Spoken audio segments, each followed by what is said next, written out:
So we do have board members here, enough for a quorum. And this meeting primarily, we are going to be initiating the budget process with a first look at a level service budget, as well as some other regular board business.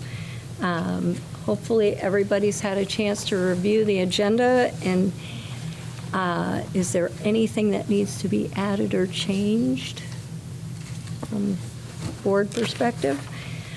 Michael, the one thing I was going to ask you, and I apologize I didn't do it now, are you going to talk about the end snapshot under the monitoring? Right, you don't want to put it in under monitoring? It's going to be in when I talk about my board report. Okay, just when you talk about your report. Okay, so are there any changes that anybody wants to make? Seeing none, we're going to move on to public comment. I'm glad to see so many people here. We are going to do our initial public comment on any of the agenda items, except for the level service budget, unless somebody is pressed for time and they need to make their comments right away, just let us know. Otherwise, the way we're going to try and run the meeting is to have the level service budget. Are we supposed to have a copy of the agenda? There's piles right There's piles here. And it's They're online. also available online. Yeah, sorry about that. So, so we're going to start, there's a couple of items before we do the level service budget presentation from Michael, and then I'm going to open it up again for public comment.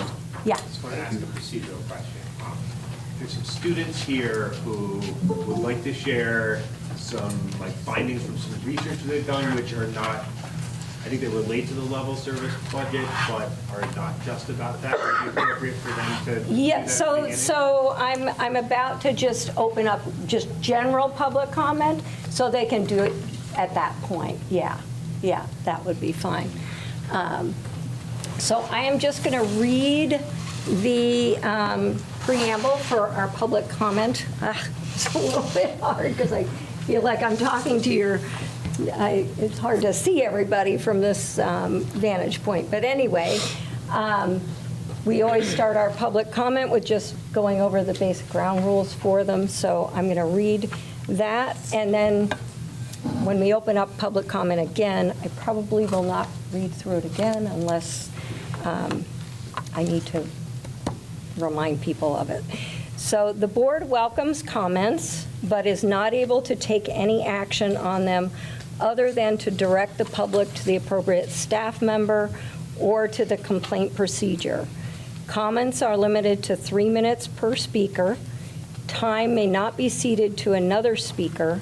Comments are to be addressed to me, the board chair, or the board as a whole, not to any individual on the board, on the staff, or in the public.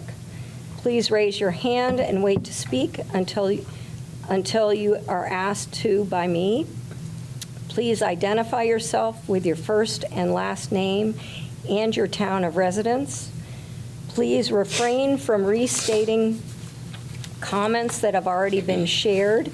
You can express agreement with those comments, but just for time's sake, reiterating over and over again the same points just makes us have to stay a lot longer. So you can just say, I agree with the person who spoke before. Order and decorum shall be observed by everyone. Shouting and profanity are prohibited. As the board chair, I will maintain the order and decorum of the meeting. So I'm going to open it up now to general public comment, and it sounds like we've got some folks. Go ahead. So state your name and your town to start. All right, I'm Jack Mason. I live in Randolph, Milesworth area, Randolph Center. George Rosalvo. I live in Randolph. Okay. We are all seniors here at Randolph Union High School. We are in an economic justice class, and we've kind of been working through some of the problems we have observed in our school. And one of the things that we have done is create a survey. So we're going to talk a little bit about the survey we made. We made a survey to see how students' economic situations are affecting economic and school life. Our survey presented students with a series of statements and asked them to indicate agreement or disagreement on a scale to 1 to 5, 1 being strongly agree and 5 being strongly disagree. We received 160 responses from grades 7 through 12. The results from the recent school survey reveal a relatively strong sense of fairness, support, and positive student experience across the community. Overall, the data from our survey indicates that our school is successfully fostering an equitable environment and that ongoing support is essential to maintain and build upon this success. These are some survey questions we have and some of the data we received. So the statement, "I feel that my financial situation doesn't affect my academic success," received an average score of 2.44, which is right in the middle and indicates general agreement. This suggests that most students believe their financial background does not limit their ability to succeed academically. Such a result highlights that our school's academic policies, access to resources, and teacher support are effectively minimizing barriers related to economic differences. Responses to the statement, "My teachers make assumptions about my economic status," averaged of 4.19, showing strong disagreement. This is an encouraging sign that teachers are not engaging in biased or judgmental behavior towards students on their economic status. It reflects a professional and inclusive teaching culture that should be preserved and supported through continuous training and resources. The statement, "I want to go to college, but I don't feel it's a financial option," averaged a 3.63, leaning towards disagreement. This means that while some students may still have financial worries, most feel optimistic about their opportunity for a higher education. Continued guidance, counseling, and scholarship programs can ensure this positive outlook remains steady. Responses to "I feel judged in asking for or taking financial help" averaged 3.7, indicating disagreement. This shows that our school has cultivated a community where seeking help is not stigmatized, which is a critical element of a supportive educational environment. The question, "I hear students make fun of others due to their economic status," had an average of 3.41 or neutral result. While not highly concerning, it suggests there is still room to strengthen empathy and awareness among students. School programs that encourage kindness, inclusion, and cultural understanding can help further reduce social tension. So overall, in conclusion, the survey results reflect a school community that is doing exponentially well in prompting equity, inclusivity, and academic opportunity.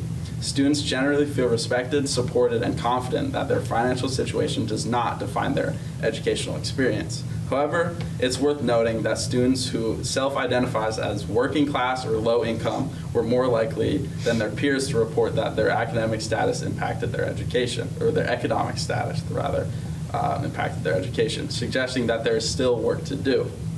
Because the positive outcomes indicated by the survey results are a direct result of current programs, teacher training, and student support systems, a lot of funding cuts could threaten this process. Maintaining current funding levels or making sure that there is strong consideration about cuts ensures that our school can continue to provide a fair, encouraging, and academically strong environment for every student.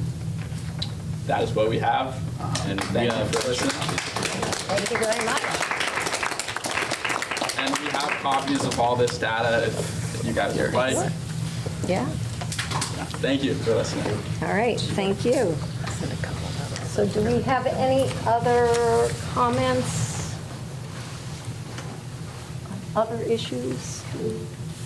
Give a hand online, Okay, Alex. go ahead, Alex. Hi, so, I'm on the board with on the panel actually with the senior project, and this is my second year. And, I certainly support the school in many ways, although my kids are all grown. I wish I went to school at Randolph.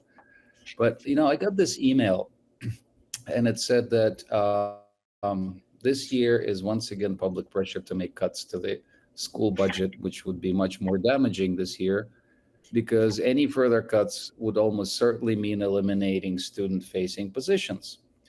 Superintendent Michael Clark has been very clear that in this new, if not, it's not possible to make further budget cuts without negatively impacting students' education.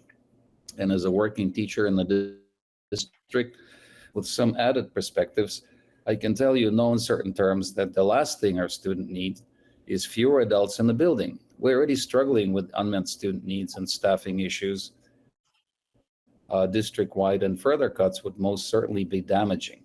And we're hoping for strong community support that might help the board to feel the wind in its back when it comes to putting student-centered budget in front of voters.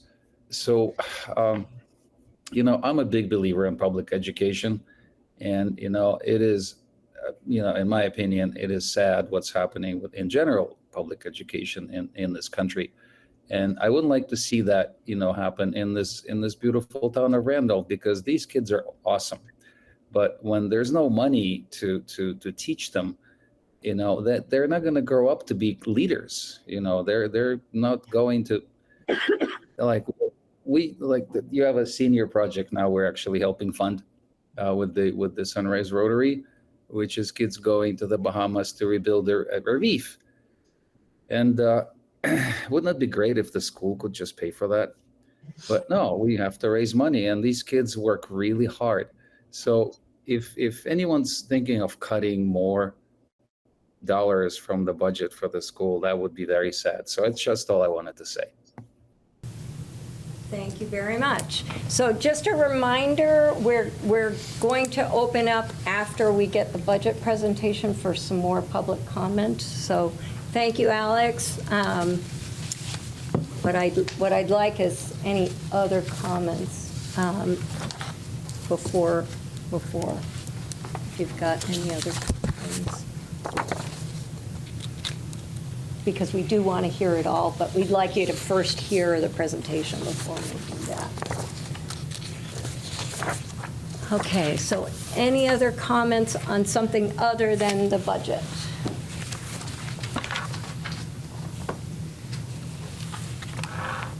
Okay, seeing none, we will move on to the next agenda item, which is an update on Act 73 from Michael. Great. So there were two quick areas here. This is my opportunity to invite people back tomorrow evening. We have been partnering with Up for Learning, which is a student leadership organization, and we have a group of RU students who have been doing listening sessions with faculty and staff, and we've been trying to reach out and advertise to the community. We've got about a dozen people who've RSVP'd for tomorrow, but we still have plenty more room if people are interested in doing that. Give Kyle a shout. Kyle's at the main office, 802-728-5052. And so that listening session, we're not talking about governance. We are talking about what should education look like in Vermont. What are the kinds of things we should be doing? How should we be learning? What should we be learning? Those kinds of things. So that listening session will be led by students. And my ultimate hope with that is we partnered with not only Up for Learning, but students from Montpelier High School, as well as students from the White River Valley High School. And I think those students are likely to make the rounds at the legislature this year, so that we get to have our legislators hear some student thoughts about what education ought to look like moving forward. So I'm really proud of that work, and would love to have you come out tomorrow night, 6 o'clock here. I don't know the exact room yet, but we'll make sure it's on the door so that people know. Will people be able to join virtually? There will not be a remote version. Okay. And then the second thing is just the update you saw in my board report. I want to get to the budget side of this. I know that's what people are here about. So there's a written version of where the redistricting task force is or was at the time I wrote this, right? That's changed. That's kind of got a little obsolete at this point, because on the 10th, the task force met again, and they have, at this point, moved one of the 3 maps forward. And the map that they moved forward was this concept of regional comprehensive high schools coupled with cooperative education services in a voluntary merger kind of piece. So they still have, Map 1, 2, or 3. I think it's basically map 2 combined with 3 is what I think, but I did send out to the board the information about this from the VSBA, and that link will also show up in the minutes. Literally 2 hours before this meeting started, I had it in my inbox from the VSBA. So that'll be showing up so that the community that's here, if you're interested, it will show up in our minutes. Those are the things that are, I think those are the things that are going on from a Act 73 standpoint. You know, we're getting towards that December 1st deadline. There was something I saw that was a 170-page draft report that came out here too, yes, this morning. Okay. All right. The one I'm putting up on the website is a 2-pager, so. Look at yours. It is the summary. It is the summary. It was done by the VSBA. And then ultimately, though, even with this one they're putting forward, we need to then see what the legislature is going to do.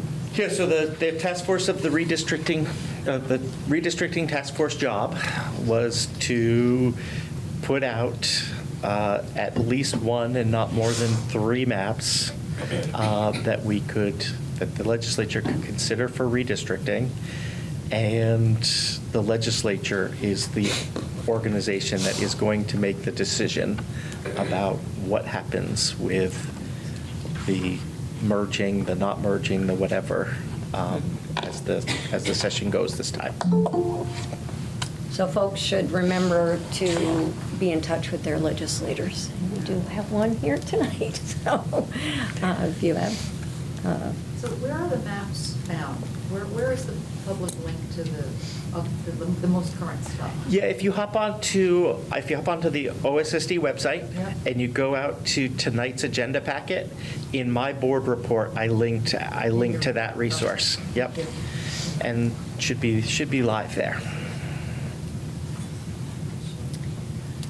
Okay, so I think we're ready to go. Ready to move into the heart of the. Yes. Okay. So in the board packet, we have the draft of the level service budget. It starts on page 3. You actually have 3 budgets that we're going to look at tonight. The first budget is the one I think we're all here for. It's the OSSD budget. The second budget is the RTCC budget.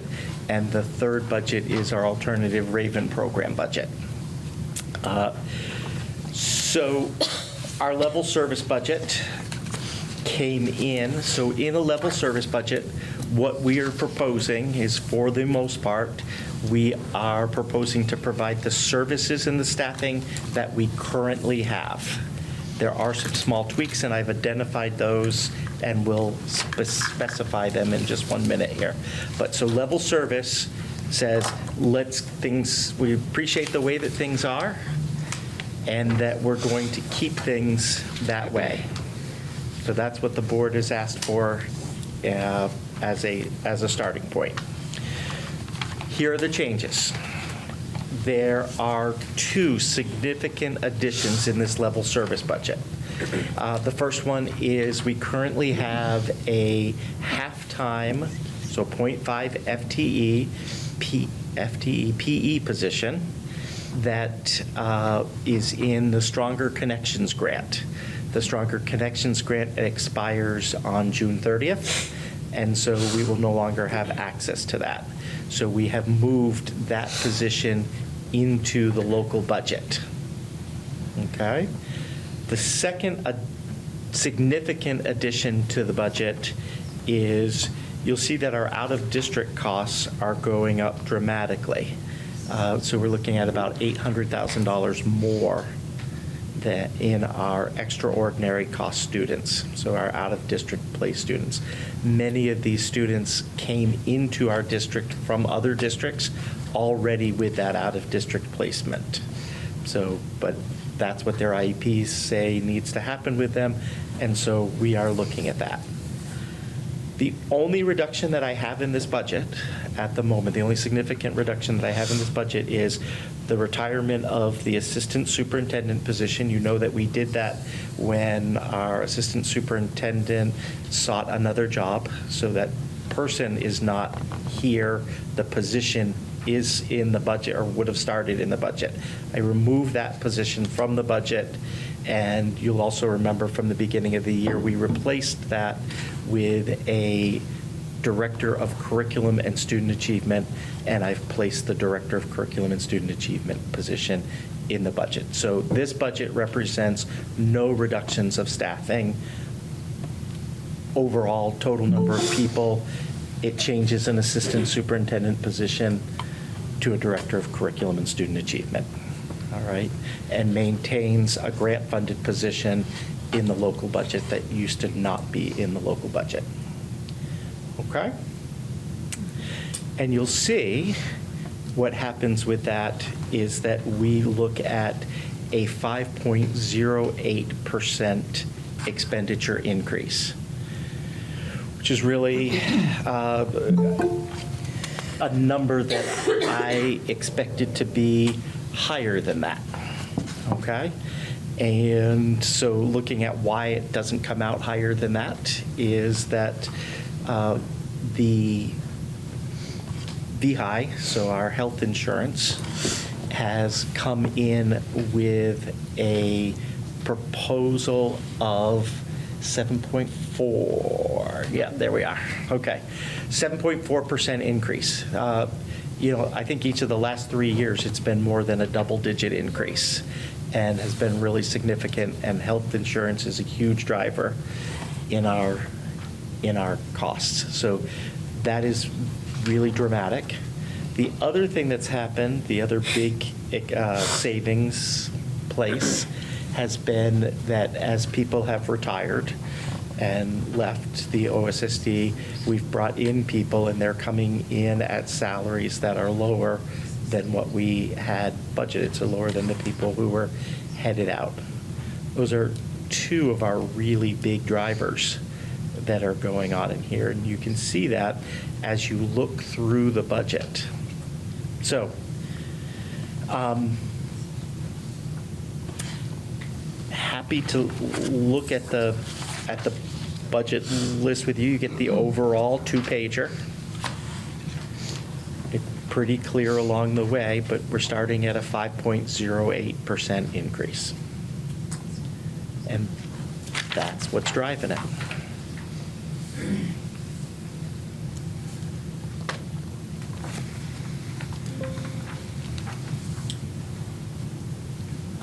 As people heard me comment last time, budgets are not something that I am well versed in. And I don't know whether I'm missing something that I should have seen, but I'm looking at this sheet and looking at what I got on Friday in the board packet, and I don't think it had anything with the 25-26 in the Friday packet. Am I right? No, it did. It did? Yep, the 25-26 is the third column. It is in what I see here, but it isn't in what I had printed from before. And I had done some playing just to try and get a handle on some of the numbers here, and I... Are you talking, I'm sorry, just so that I'm clear, when you talk about Friday, you had the original board packet, are you talking about the financial statement, the multiple page thing, more than two pages? Pages 36 to 46. Yeah, so you're looking at what came on Friday was your monthly financial report, and what came on Monday was your actual budget for the 26-27 school year. Okay. Okay, so it's not, and the budgets, which you have traditionally done in the budgets in the Orange Southwest School District, is you've looked at the two-page summary. You haven't looked at the, as you just identified, the 10-page line-by-line document. The one comment that I was coming up with is, boy, I wish I could see a column that was looking at a percentage change from one year's budget to the next year's budget, where I could readily pick it out. And I could play with the numbers if I had. That's definitely the two-pager, Martha. It's right there. Yeah, Okay. Pages 3 and 4 of the packet. Of the packet that Kyle handed you as you came in. Well, it's 4 and 5. Sorry, 4. 4 and No. 5. So this percent increase Oh, column, we're counting that, right. is that comparing it, this 25-26 budget to the, To the 26, To the proposed 27. changes in 26, 27. okay.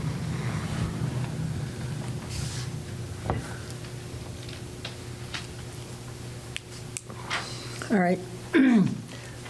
That makes more sense to me now, but when I was trying to looking at the 24 to 25 budgets, that's where I was seeing increases of like 18% at that point.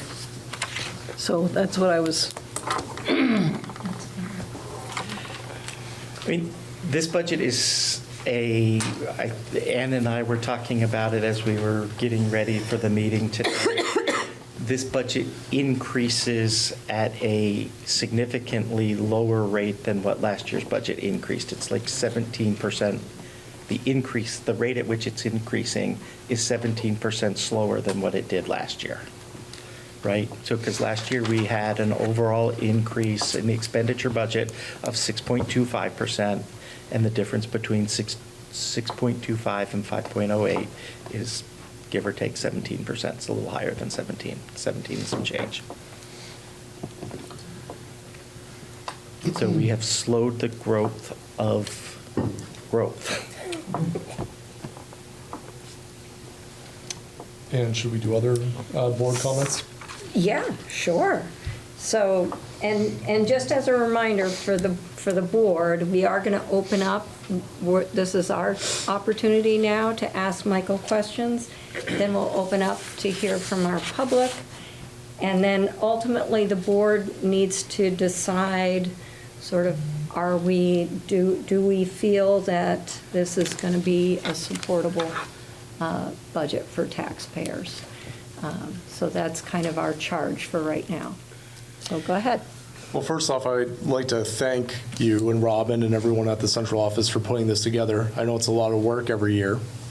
And secondly, I want to thank you for bringing us an incredibly boring budget in an otherwise tumultuous time. Act 74 throws a lot of questions up into the air, and this is a budget that does not raise a lot of questions. And that is very reassuring to me as a board member and a member of the community. When I hear from my neighbors and friends, I hear two things. One, hey, I'm concerned my property taxes are going up, but also, more importantly, I don't want to see any services cut. And frankly, everything you've shown us tonight, to me, feels like a very good compromise to those two things, especially coming off of last year where we were considering some very significant cuts. So thank you.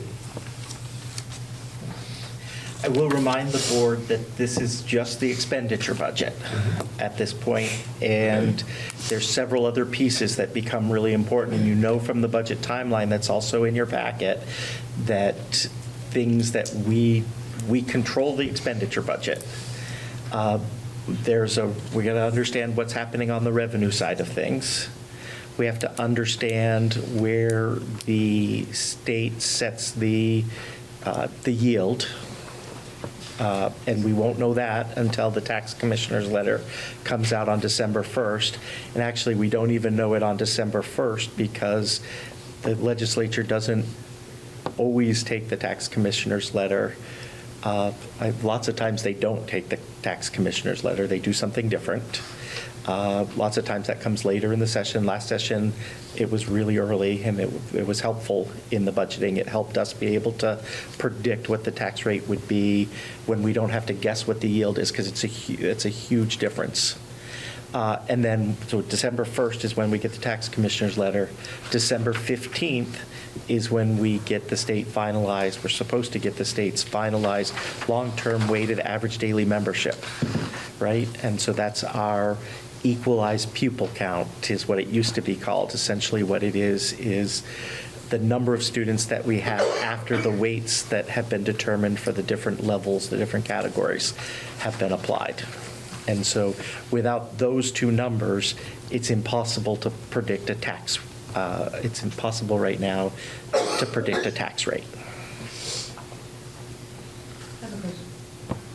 Curriculum development under support services. How is that related to the new position of the curriculum, whatever you called it? The curriculum, director of curriculum and student achievement. You see where she is? 113,000.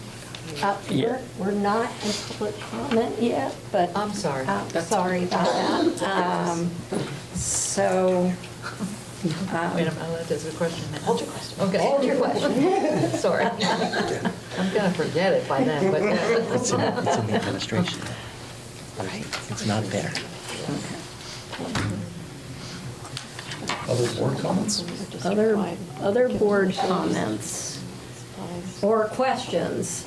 So, and last year, our expenditure budget was at 6.25. We're at 5.08, but we really don't know. That doesn't tell us really how much are we going to have an increase as much as last year or not. We won't know that until the next board meeting almost. It tells you that the growth has slowed.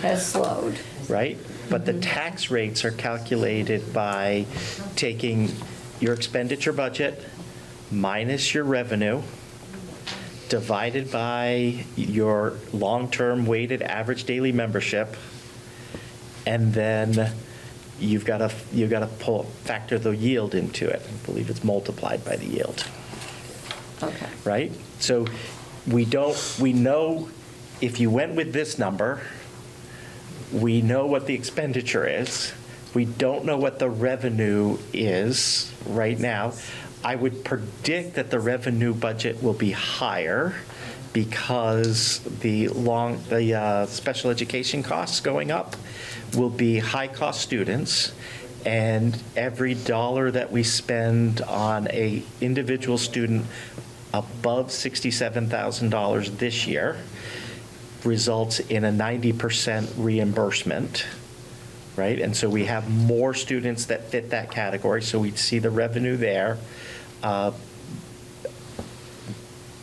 Right? Then there's some other questions around revenue that I don't know the answers to right at the moment. You know, what's going to happen with different grants and titles and things like that. But, you know, so for me, when we're here, the revenue may be higher, may not be. But I would guess that the top number that we're looking at will be smaller right now than, or not smaller because it went up by, it's going up by 5.8%, but it didn't go up as much as what it did last year.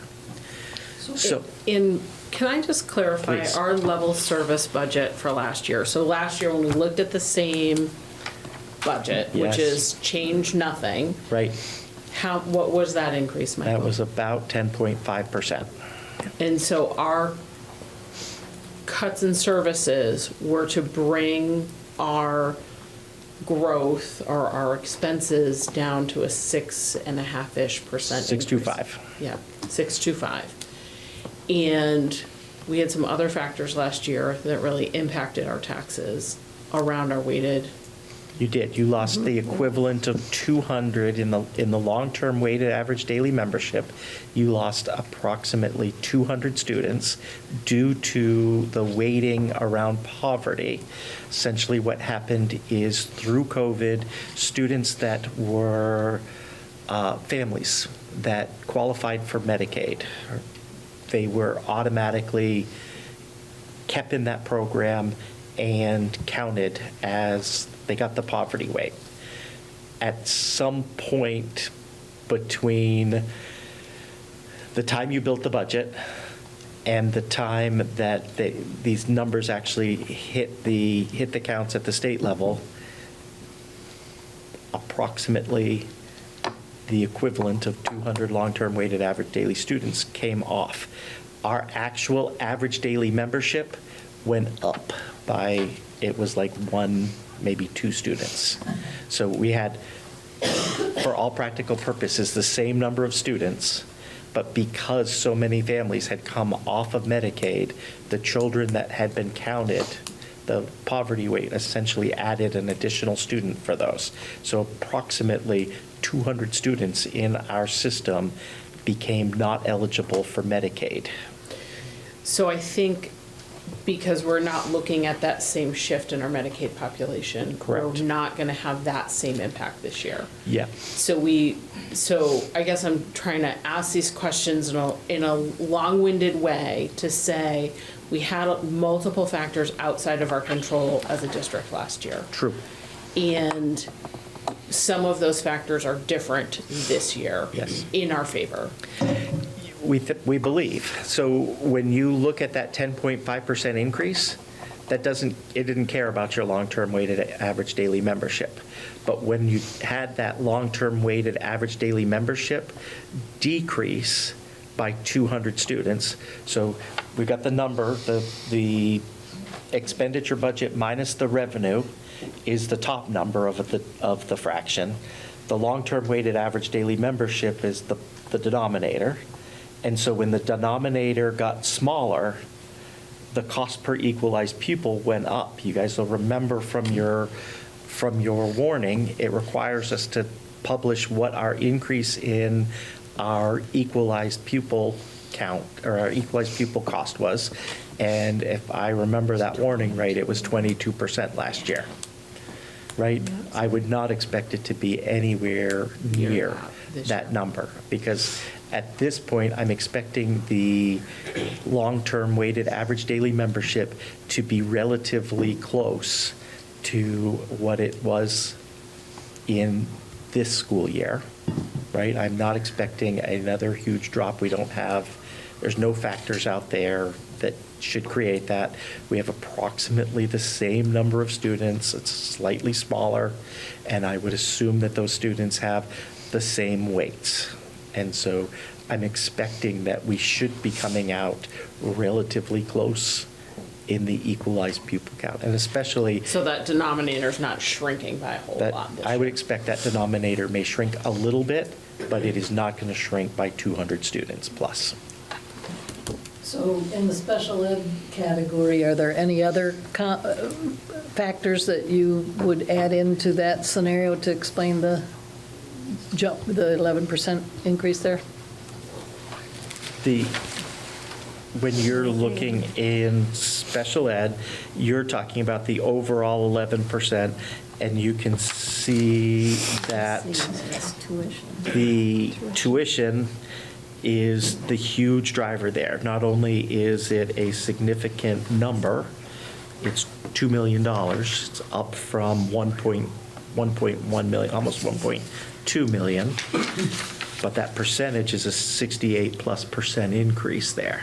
So that is the cost that's driving, that is the big cost that's driving the special ed increase. And explain what tuition covered. Is that students that are being out? Those are students who go to an out-of-district placement. Their needs are not able to be met within the school district, and so they're out-of-district placed, which means that we're increasing that significantly at this point.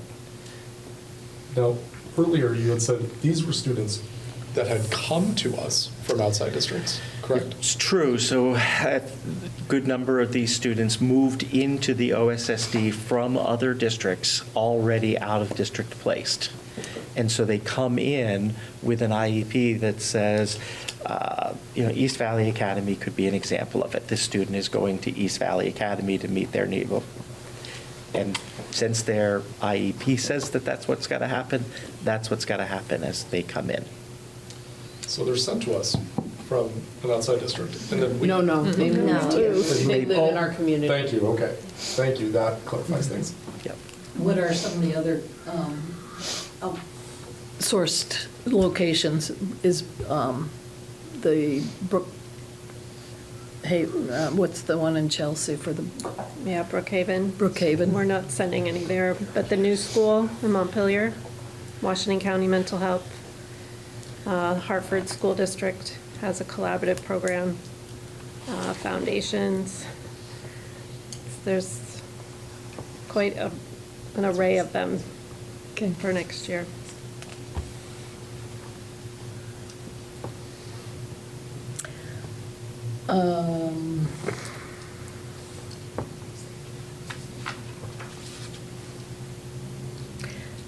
Couple comment on the jumps in the support services for behavioral social work and media services.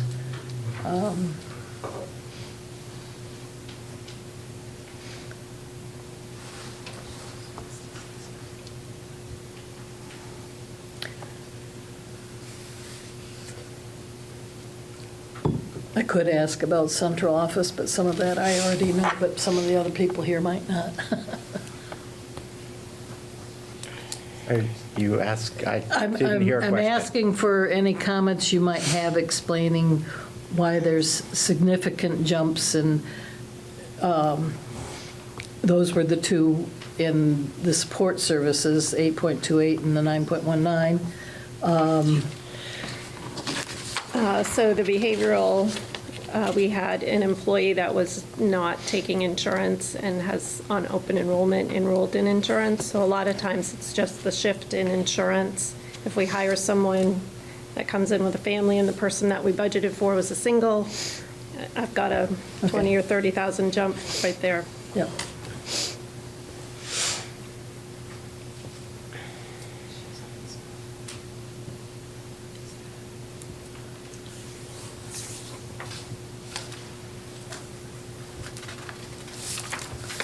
All right. So remember too, Michael, you're looking, when we're looking at this, we're giving you the overall approval for that number. We're not, When We're not- you we're not- ultimately pass a budget, you are going to, if you wanted to pass this budget, you would be approving $29,706,393. That's when the voters vote on a budget, they vote on a top line. They don't vote on all of the lines that go below it. This is our best plan. This is our best plan for money that won't be finished being spent until June 30th, 2027, right? So it's November 12th, 2025. So it's a little bit like you saying to me, make a plan for what you're going to buy for groceries in pretty close to 2 years and tell me what it's going to be, right? So that's one of the challenges that we look at. You know, you've aimed the bow and you've knocked your arrow, and I think you're going to hit the target. Mm-hmm.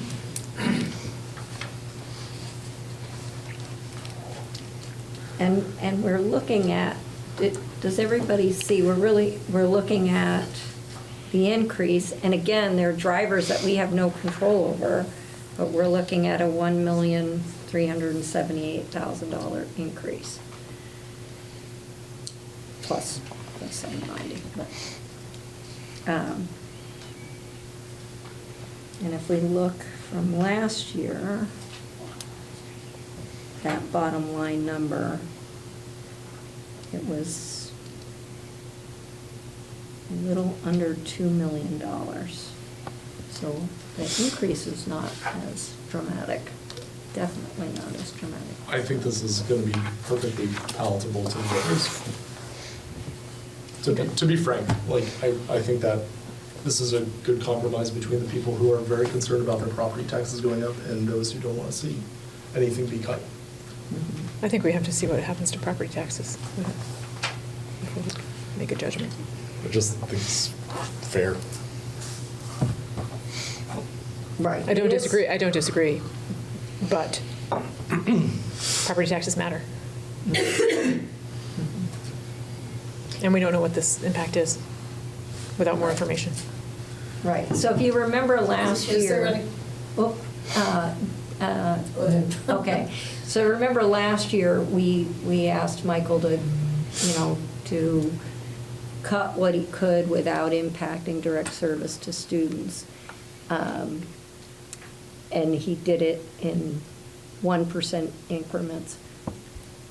We could, because we don't know yet, one of the things we could consider is maybe he does a 0.5% cut, maybe 3, to just in case as we move into the December meeting and we come back and our numbers are not looking as good. That, because we could always say, no, we're okay with this one, but if we don't give him the time to take a look and be able to give us some numbers. I don't know, Robin, you're here and you're probably going to be doing most of the number crunching. Does that, Well, what happened last time? We need a little time, We do right? need a little time. So what happened last time is we came in, the number was 10.5%, and you gave some direction. And last year, your direction was bring us a budget that was 3%. We only had a 3% increase, and while you're at it, let's stick to I think the governor was wanting 0% increases. So you asked for what that would look like last time, I think he right? requested, I think the governor requested a 3%. Or Was he no 3? More than a 3%. I think that's how we got to the 3% number. There's no similar guidance this year, correct? He hasn't said. Not yet. School budget should be. Now's the time. I haven't heard it yet, but I bet it's. I think that's why we asked for that number last year. Yes, it was definitely connected to things that were being asked for at Montpelier's level. And so what the administrative team did at that point was it sat down and it looked at what would it take to get there.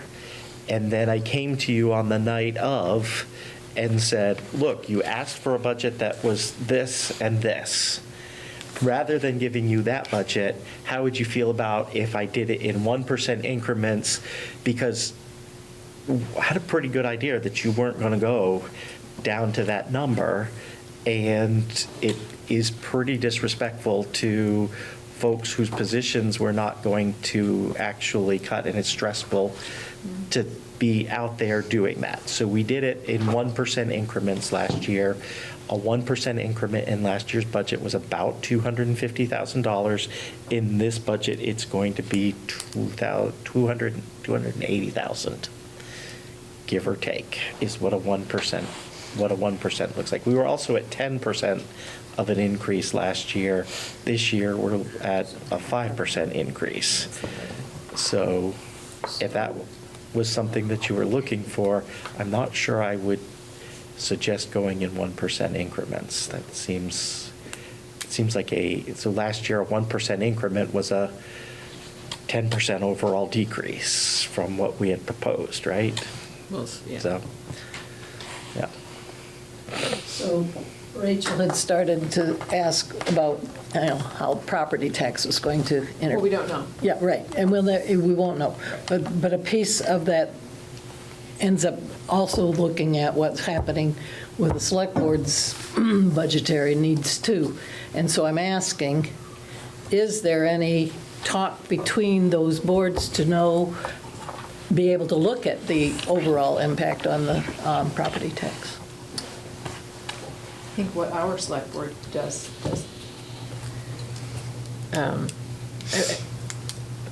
what do you mean, Martha?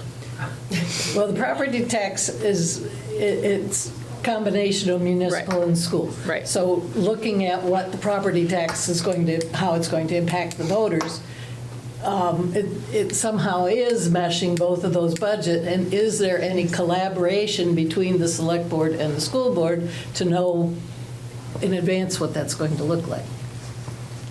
There hasn't been in the past. I guess I'll ask, should there be? I know our select board tries really hard to keep the budget under control. I know our school board tries really hard to keep the budget under control. I don't know I can't imagine what a collaboration would look like, because it is a combination of those two things, but it's two really different things that people are really focused and working hard on. And it's 3 different select boards. And it's 3 different select boards. That's right, too.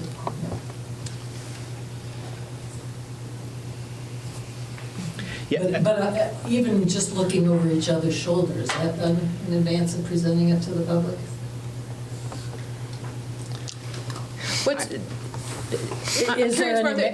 I'm curious, Martha, are you thinking of a particular experience, or, I know when property taxes bills went out this year, they were hard to take for a lot of people, and they were surprising for people. Is that what you mean? Is that what you're getting at? Because just to have some sense of how it's going to impact before the impact hits. Yeah, so when I think about that, right, if you go back, I didn't bring any with me, but if you grab the annual report that we prepared for voters, we projected, I remember Randolph because I've had conversations with several Randolph community members. We projected that the tax rate, the budget that we passed, that we put up and passed, would cause a 31 cent per hundred increase in the tax rate. We were wrong. It only cost 30 cents, right? So actually the tax bills were 1 penny per hundred lower than what we projected. So in other words, I'm going to come back to, we're talking about a budget that we finished spending the money again June 2027, and we were within 1 penny on the tax rate. So I think we did pretty good at projecting where taxes were going with this. It gets complicated. The school tax is more complicated in lots of ways because you've got the income sensitivity, lots of people are paying on income as opposed to paying on their actual property tax. And so it's hard to make that projection, and that's part of the complication of our school, the way that school taxes are calculated. And it's not quite as clear cut as I know I'm going to pay on my property. Right? So I've been a superintendent now for my 11th year, and I did this earlier today. I counted up 14 boards, and I've never had a board work with the select board when it came time to build the tax rate. There were certainly conversations amongst members of the board saying this is what's happening, but there was never like a joint meeting, or I don't know what that would look like or what difference it would make. The conversation is perhaps all that I'm really looking for, and you may have answered it in just saying that. Okay, so before the board takes any action, I think it's time. Patient public has been waiting here. Can I ask one more question? Oh, sure. Michael, so you're projecting about a 5% increase. What if we as the board said, nope, we don't think, we need you to get it down to 3? Have you already started putting some thought into where changes can be made? Well, I mean, I'm just curious. There's layers of that question. Yes. Have I, as I'm laying in bed thinking about what's going on, where we might be and how we might get, if we had to get there? Of course. Has the team done any serious thinking about that? Any conversation? Has a conversation even come up at a cabinet meeting of what it would be to cut? No, because I'm not going to put people through that until we have an idea about where we need to go. I mean, I have to tell you that last year, that process was devastating. That process it's not easy. It's not easy for the folks who are here that work in the district, sitting here and wondering what's going to be on the list, but for the people also sitting there making the list. Those are people that we're in a business where relationships really matter. And so when the cabinet had to sit there and prioritize and give you that prioritized list, we said right from the beginning, and I'll say it again, we think this is the budget that it provides the services that we're providing right now, and we're pretty good with that. And if you tell us to do something else, we're going to do that something else. We're going to figure out what it is. That's your role as the board. You get to, when you think about the policy governance side of this, it's at what value? It's at what does I'm excited. You've got, I've lost my number of how many people, 38 people online, and was there like 20 people? It feels like we've lost some people here at the moment, but so we've got at least this year. I don't remember there being a lot of people at the November meeting last year. I remember there being a lot of people at the December meeting, and I remember there being a lot of people at the January meeting. This meeting, I'm really excited that we've got some voice from the community here so that they can tell you, because you have a hard job. You're trying to decide what can we afford? What does that look like? And so no is the short answer to that. We have not considered what we would cut or how we would cut or what it would look like.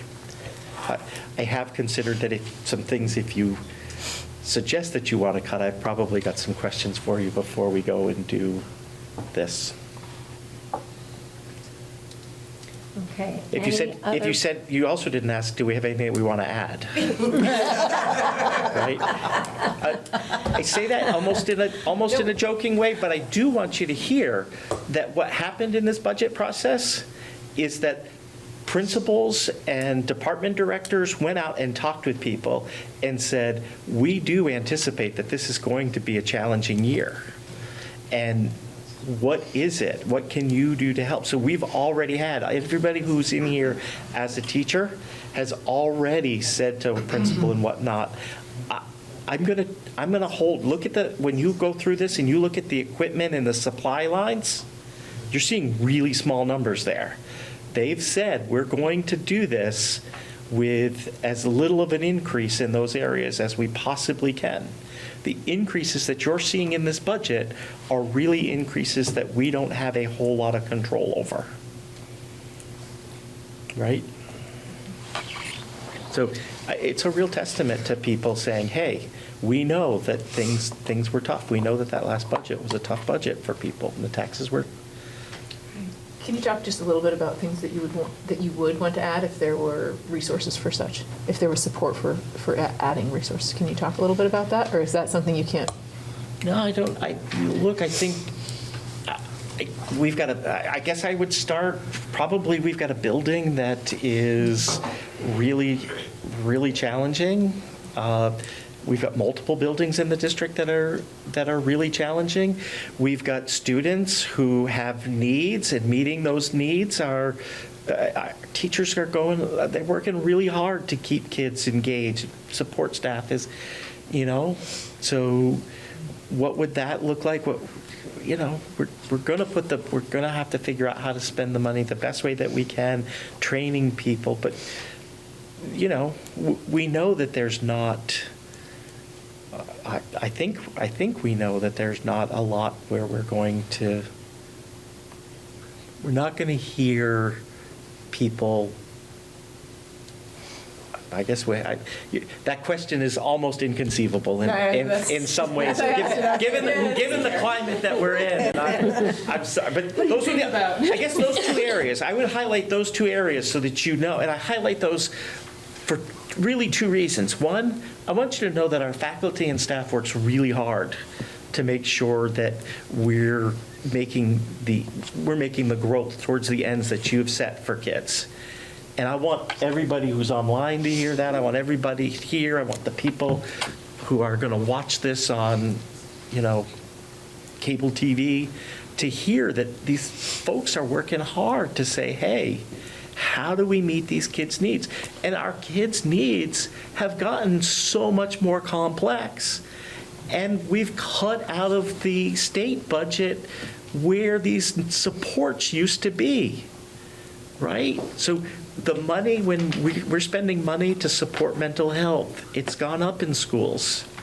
If we weren't spending that money, then the money, what would happen is kids would not be successful, and they would end up in one of those out-of-district placements, right? And so it would go up even faster if we weren't spending that. And from a mental health standpoint, school is one of only two places that doesn't get to say, sorry, we don't have those resources right now, and we can't meet your needs here.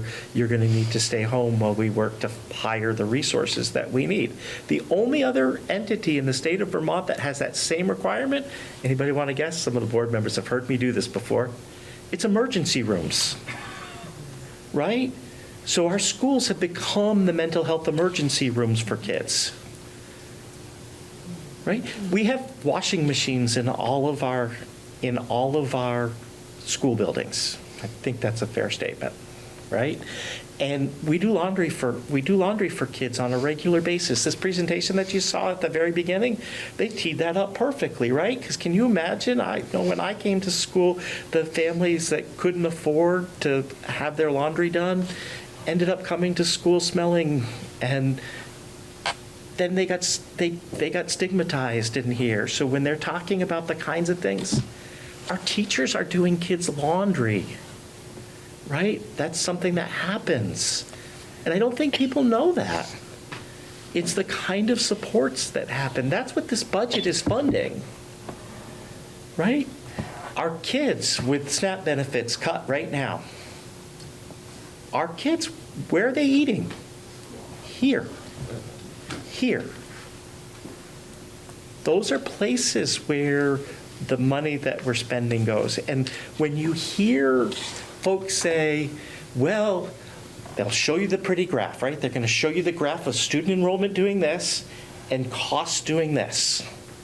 Well, sure, the student enrollment is doing this, but we're providing so much more in service as that curve is going up.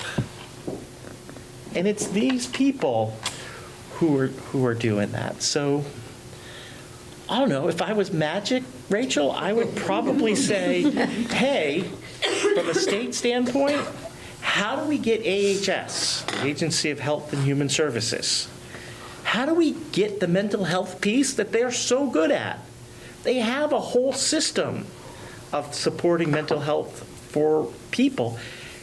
Why are we recreating that on a micro level at the school? How come we can't put the money into that? My cynical answer is because AHS comes out of your income tax and gets voted on in one place, and this one comes from the local and the property tax, and the property tax folks aren't going to say to schools, haven't said to schools, we can't afford that, we're not going to do that. We're not, nope, little Johnny can go hungry. Mental health needs, nope, we're not going to provide those, right? Not that we could. I mean, so anyway, it's how do you make all that? Rachel always asks questions that get me up on my soapbox. Always. I'm not a plant. Always. I think I don't know, man. Get me wound up. Thank you. So I do have a spin-off thought. Because I think potentially we could tap into community. In days of yore, there used to be room mothers that would come in and provide different kinds of activities and whatnot for a classroom kind of scenario. Well, what about a family that has mush dogs and bringing them in, giving kids some opportunities for experiential kinds of learning that could be a freebie to, as far as the school cost? And tap into who has what kinds of skill sets that they might like to share and experience with the kids. So I think they do that. I was going to say, Yeah, they do You do too. have Rachel Fish's hand up. It's been up for a while. Oh, I didn't see that. Go ahead, Rachel. Oh, we You're can't muted, hear you're on you. mute. You're muted. Sorry, it's been a while since I can't remember when I last joined one of these remotely. But anyway, so I'm not sure in these conversations if I should do a hand raise or what, but hand raised. And I just wanted to add on to what Michael was saying, that like clearly there are all of these issues where like all of these social services that should be provided by places in like outside of schools, so that schools aren't doing so much of this. And I'm so glad that our schools are there to fill that gap, even if I agree with Michael that like maybe there should be other kinds of services in place. But one thing I wanted to add on to that I think is really helpful for contextualizing, thinking about rising costs, is that it used to be like so many more kids used to drop out of school because they weren't getting their needs met in school. And so school costs are going up because we're meeting more of our kids' needs. And like we see this all over the place in school data, that like schools are just teaching a very different population than they used to. And that's a great thing. It's great that more kids are staying in school all the way through graduation. Okay. Board will get to speak a little bit more before we actually take our action, but our public has been waiting now for quite a long time, both online and here. So I'd like to give the public a chance to speak. And can I just ask before you do Sure. that, are you and Emil taking care of the time, or did you I'm want on help? the timer. All right. Okay. Thank you for reminding us. So 3 minutes, and we are going to have a timer. And Larry, I did see your hand, but this gal really had a question, so. Well, now it's a whole different question, and I won't take 3 minutes. Okay, all right. So It's about transportation. Please don't forget I'm sorry, Barbara McCune, I'm from Brookfield, West Okay, Brookfield. perfect. Transportation, some of the costs in transportation that have been cut include after-school busing, field trips, kinds of things. When we are talking to Rachel's point about experience, or someone's point about experiential learning, and the fact that after-school late buses really do discriminate against a certain population, how was that decision made? So last year, that decision was made. Our ridership on our late buses was really, really low, less than 5 kids most times, and often less than 2, sometimes as many as 0. And if I remember correctly, the cost savings were significant relative to the impact. Thanks. And then my other question was about curriculum. Yeah. And the cost of the curriculum development in the budget, and could you just tell me what CAR is? Curriculum assessment and reporting. Curriculum assessment and reporting. I believe. Sure. So the 113. Those are the. So I think it's an acronym for curriculum assessment and reporting. Okay. And that money in that line is to support professional development, books, supplies for district-wide to help build our curriculum. teachers. Yep. Thank you. You're welcome. Okay. All right.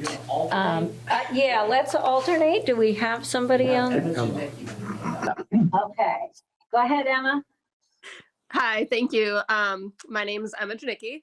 I teach grades 4, 5, and 6 science and social studies at Braintree, and I'm the vice president of Orange Southwest Education Association, our NEA local. I live in Montpelier, that's why I'm not here in person. I wanted to really thank our superintendent for that speech about the types of services that we are offering in school, which was then echoed by different board members, from providing laundry services, making sure kids have winter clothing, making sure they are eating breakfast and lunch and snack, to providing some really important mental health services for students. All of that is true. And so in thinking about, there was the question of what kind of services would we increase if we had that ability? And those are the areas, right? It would be being able to meet all of those really intense needs that our community has that are not going to be fixed in a one-off event.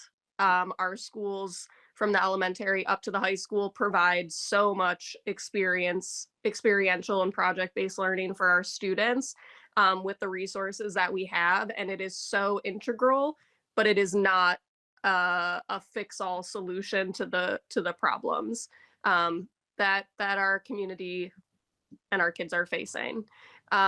Speaking to the one area of increase in the budget, moving our halftime PE teacher from grant funded to locally funded, I am so happy to see that. That is such a key position in our school, and allowing whoever is holding that position to know that they will be back year after year without having to be riffed, I think is just fantastic to see. So that was what I wanted to share today. Thank you. Thank you. All right, I'm going to switch back over here. And Larry, you ready? Yeah. I'm Larry Sackowitz. I'm Vice Chair of the Randolph Select Board and one of the 2 state representatives for the district. Last year, when the legislature passed the yield bill, we did so in part by buying down part of the statewide school budget. And given what I'm hearing about this year's coming budget, it seems like we might even be in a tighter spot than last year. It's unclear right now whether the state will have the resources to buy down property taxes like we did. If we hadn't bought them down, we would have seen even bigger increases in our increase in rate. And so I'm just pointing out that I think this is another one of our unknowns when we talk about budgeting for next year and what the rates will be, that until we know what the yield bill does, we won't really know what the effect will be on taxes for next year. Did I get that right, Michael? That is well said, Larry. That's probably one of the 3 less important numbers for us to have. Yep. And then I also thought I'd just respond to Martha about select boards and how they think about what's going on with the school budgets. And I guess the short answer is just, we don't collaborate on it, but we do certainly pay attention to what's happening with the education budgets. And as a result, I know in Randolph, we're going to be taking some very hard looks at our budget because the property tax increases have been hard to bear. And we want to be super sensitive to whatever increases we think we're going to need. So I think that's really the best we can do. And then my only other comment, I think, is that I think it's really important for us to keep in mind that whenever we have budgets that are largely driven by human labor, and education is a big one where that's concerned, we're almost always going to see increases that are above baseline inflation. That happens across the board in any sort of industry that is labor intensive.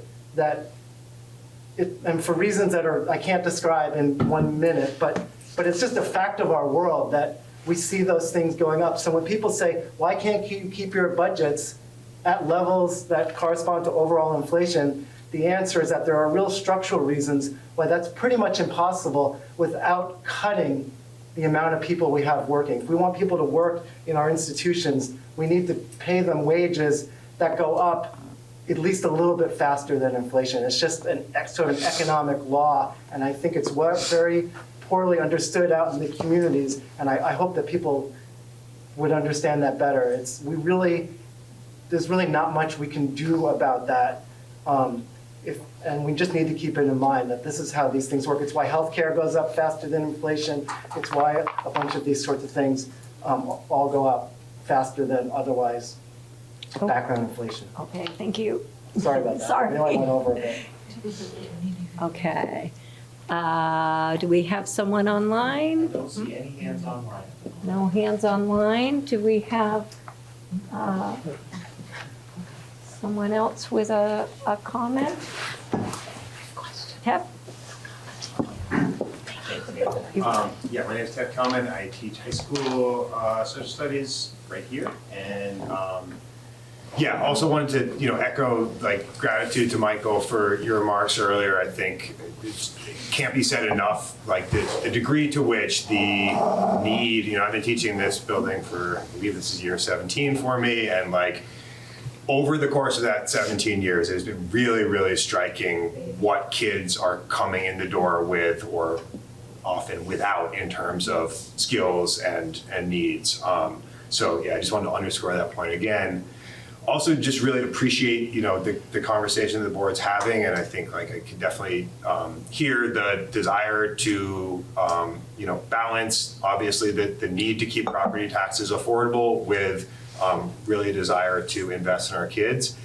I just want to speak a little bit to I guess some of the intangibles, right? I've been, as I said earlier, I've been driving over Chelsea Mountain every school day for coming up on 2 decades, and part of the reason is because I've always felt like this is a community that really valued me and understood that that having an effective school that serves students is about a sort of partnership between the school and the community. I feel like that is one of the really strong and outstanding values of this school system.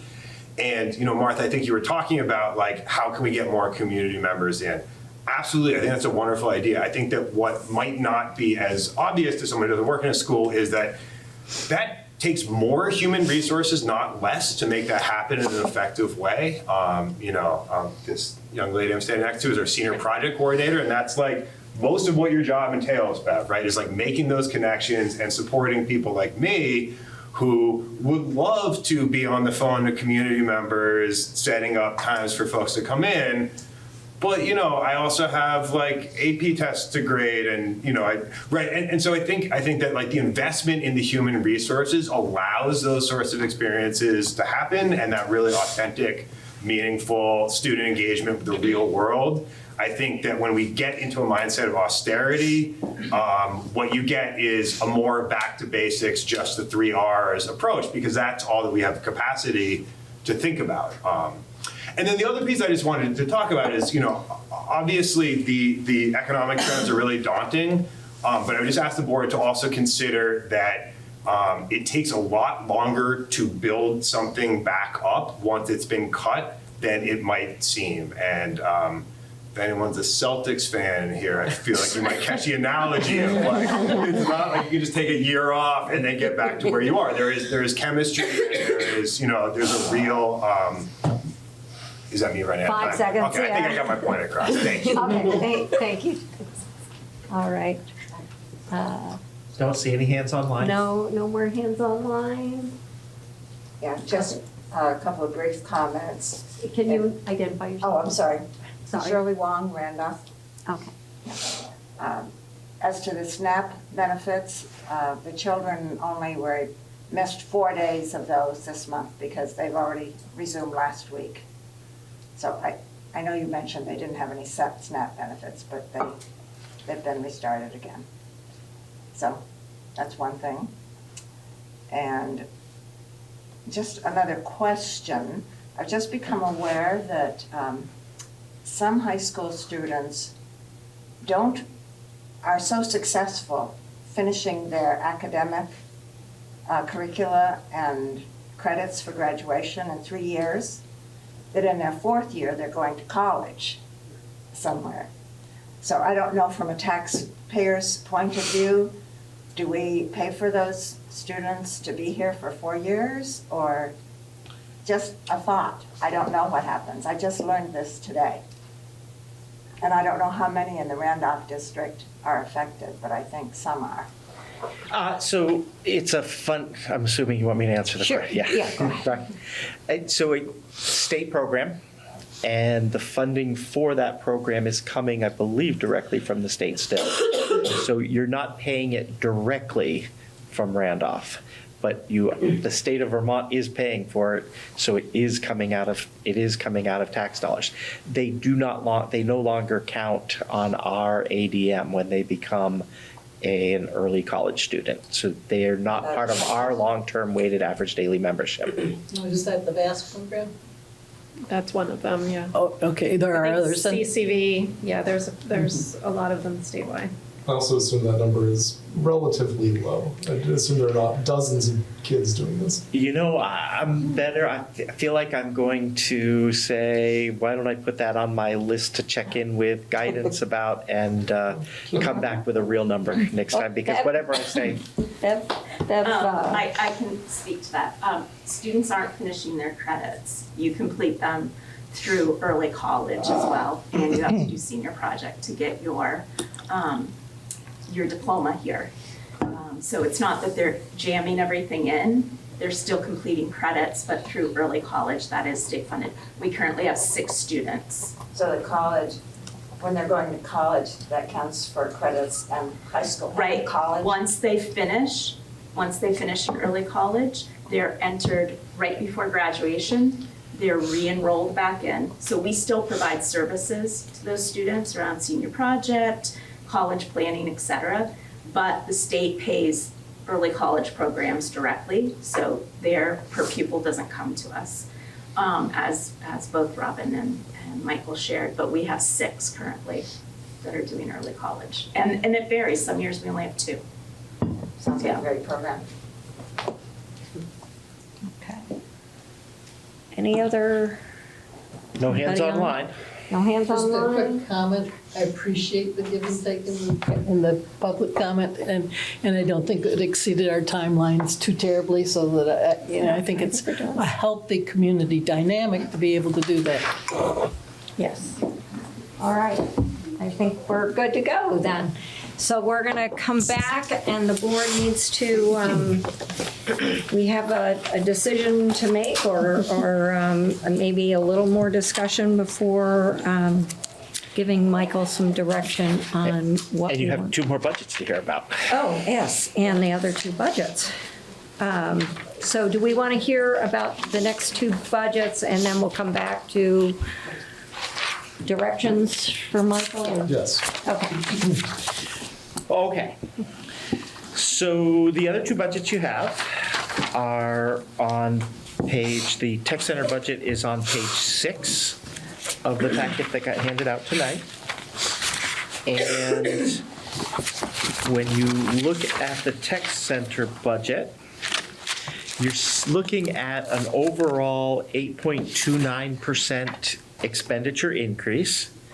The key drivers there, though, are the added cost for transportation related to the Central Vermont Career Center overflow. You'll remember that we're bringing in students who couldn't get into programs at the Central Vermont Career Center.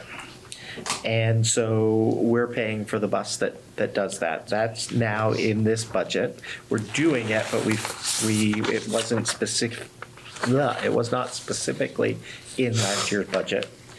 And this is also includes, you'll remember that we put the health careers program on hold. We didn't put it into the budget. It is in the budget for next year. At the RAB meeting, so the Regional Advisory Board for the Technical Center that happened just before this meeting, Nika shared that 2 of her programs are right now looking like it's possible they may not have enough enrollment to run. Essentially, in order to qualify for Perkins funding for the programs, they have to have at least 7 students in them. She has a criminal justice program right now that only has 5 students in it. And so far, there are only 2 students who've expressed interest in health careers. Of the 5 students that are in the criminal justice class right now, 4 are in their 2nd year. So that program is also potentially having trouble drawing students. So she talked with the RAB about how to increase things that the overall hope would be that we would keep those programs and serve the needs of students. But if we can't, then she'll come back to the RAB and ask for it to put them on hold or to close them. She'll have to come to you as well to do that if she's going to. What's interesting, this is a much smaller budget, so it's an overall $4 million budget. Well, in a $4 million budget, a 1% decrease is $40,000. So if she had 2 less teachers, the salary and benefit package, when you're thinking about teachers, in both of these cases, is about $130,000. So 260 total. And that would see this budget going down by 6% if those 2 weren't funded. So the 6% decrease here would be an overall increase of 2.29. That's where she is with that as a starting point. I think this budget really comes down to, are those programs going to run? Are those programs not going to run? Because the other thing about the tech center is we get tuition for kids that come in. So if those 2 programs each suddenly attracted 16 kids, Robin and I would be sitting there saying, this is great news. The challenge is that the way that the tech centers count kids is on a 6-semester rolling average, which means that a big increase, we will not see the kind of, it doesn't hit immediately. It's just like we don't see a big decrease hitting immediately. This year, one of the challenges that we have with the Tech Center program is our 5th and 6th semester are like in the high 120s, 130s. And our current enrollment is 109, I believe, today. So right now we're on a 6 semester. What we have now is less than what we had 6 semesters ago. Okay.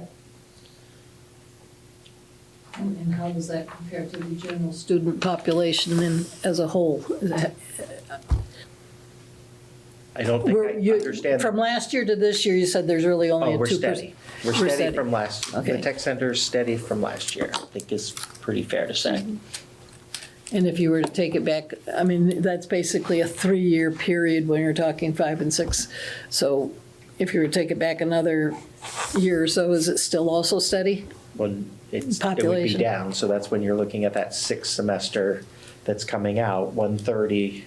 Let's call it 130 as a general number, down to 109.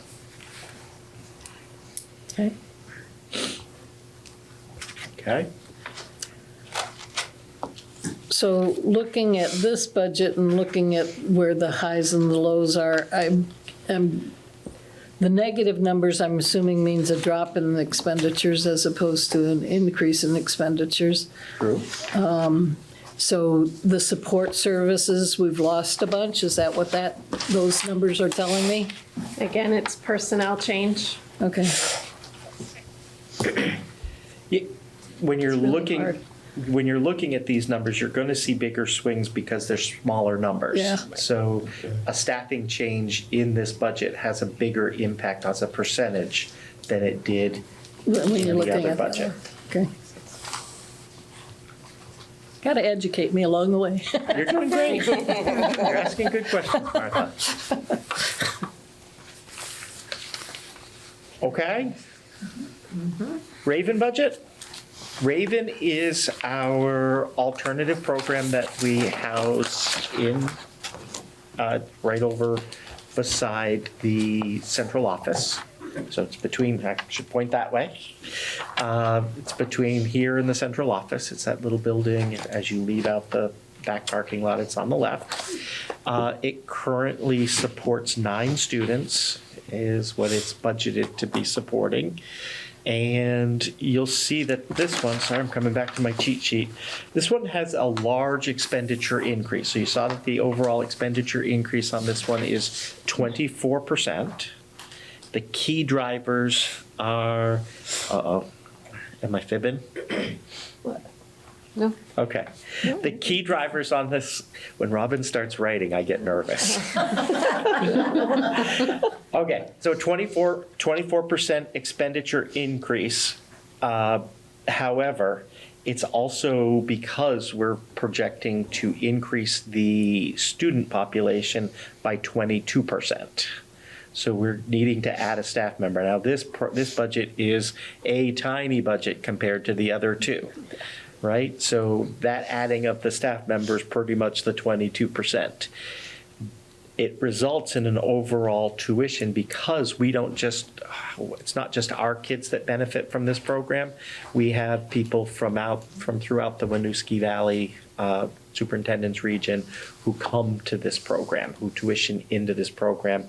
It'll result in a tuition increase of 1.86% per student. So the reality here is it's going to offset with the tuition costs. So our kids that participate in that, what you're really looking at there is a 1.86% for our kids.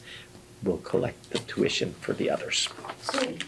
I've been in all the other buildings, but not anything with Raven. Can you give me kind of a brief synopsis, or might there be a PowerPoint down the road that could give us an overview of what happens at the Raven?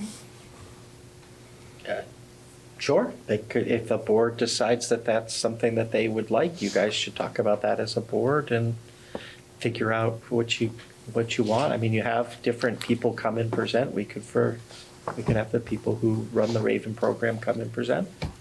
That's the board decision, and We can put that on an agenda, as an agenda item to discuss. Can you give me a 3-sentence summation of what they do? yeah, I would say that it's a program that works to engage students that have not been engaged with school for a while. It's very hands-on. There's always something going on over there. Age bracket? 9 through 12. Do you want to ask specific questions? I'll answer them like that. That keeps me out of trouble, Martha. I'm sort of sitting here trying to say, how do I talk about an alternative program in a way that doesn't, that's for a small number of people, that doesn't create anything personally identifiable? Okay. Probably better for me to do that not on the fly.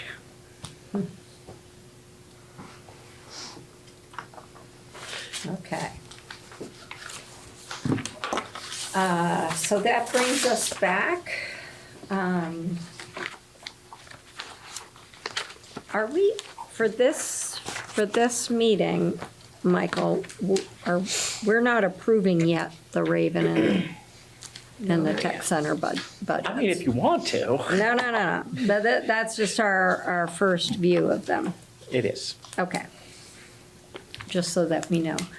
And then, so I'm going to bring the board back to the ultimate question, and that is, where are we with that, with the overall budget at the 5.08 expenditure level? And can I help for 1 second just Sure. to focus the board maybe here? When you look at what we're talking about, 5.08%, when Robin unveiled that number to me for the first time, my question to her was, did I look at you and say, are you sure? Are you sure? Right? Because I thought for sure there had to be something wrong with the math. That math didn't math to me until I sat down and said, well, okay, when I was thinking it was going to be the 8 point something, the health insurance was through the roof, and hadn't seen the breakage and the whatnot of the difference in salaries. So it was really 5.08%. It's fantastic, right? It put us into a really different spot than where I expected that we would be tonight. The challenge that you have as a board is that you've got a fairly compressed time frame. You're going to have to warn a budget by I'd love to say early January. The worst case scenario is mid-January. But next board meeting, you have to have a pretty good idea of what you're doing and where we're gonna be at. Next board meeting, Robin and I are gonna be able to estimate some of those numbers for you to kind of get you in the range of a tax rate. And so you do have to be ready depending on what's going on. What Larry talked about was last year, the state paid, I'm going to say $111 million, but I'm going to say that I'm saying that number with not a lot of confidence that I'm exactly right. Okay, but I'm pretty sure it was something like $111 million. They bought the tax rate down. And overall, that was like an 11 cent per 100 decrease. Whether I got the right number for the dollar amount they bought it down, I'm pretty confident in the 11 cents number. And so if they don't buy that down, this is the challenge with buying down the tax rate. So if they don't buy the tax rate down again, 11 cents right on the top of the tax, right on top of the tax bill, right out of the gate. So they have to do that no matter what you do, that sits there. So they've got a big responsibility when they decided to pay that down after the voters had approved budgets. Okay? So can I ask a question about that Please. then? So when we had our 29 cent per 100 increase, was it really supposed to be a 40-cent increase, or it was really supposed to be? Could have been the 40, yep. Okay, so that's what it would have been without the buy down. That's right. So, there's this challenge that's out there. So you're going to have, we should be able to in December at the board meeting, share some idea about where we might be, right? We won't have, there's no way we'll have a yield because the legislature won't be in. We'll just have what the tax commissioner put out. And sometimes the tax letter is more political than other times. I don't know what it'll be this time. And we won't have for your next board meeting is before the 15th of December, so we won't have the long-term weighted average daily membership number. We will have, they start making estimates and they start having us look. So we'll be zeroing in on it. But you remember last year we didn't have it either. And right. So you gave us some,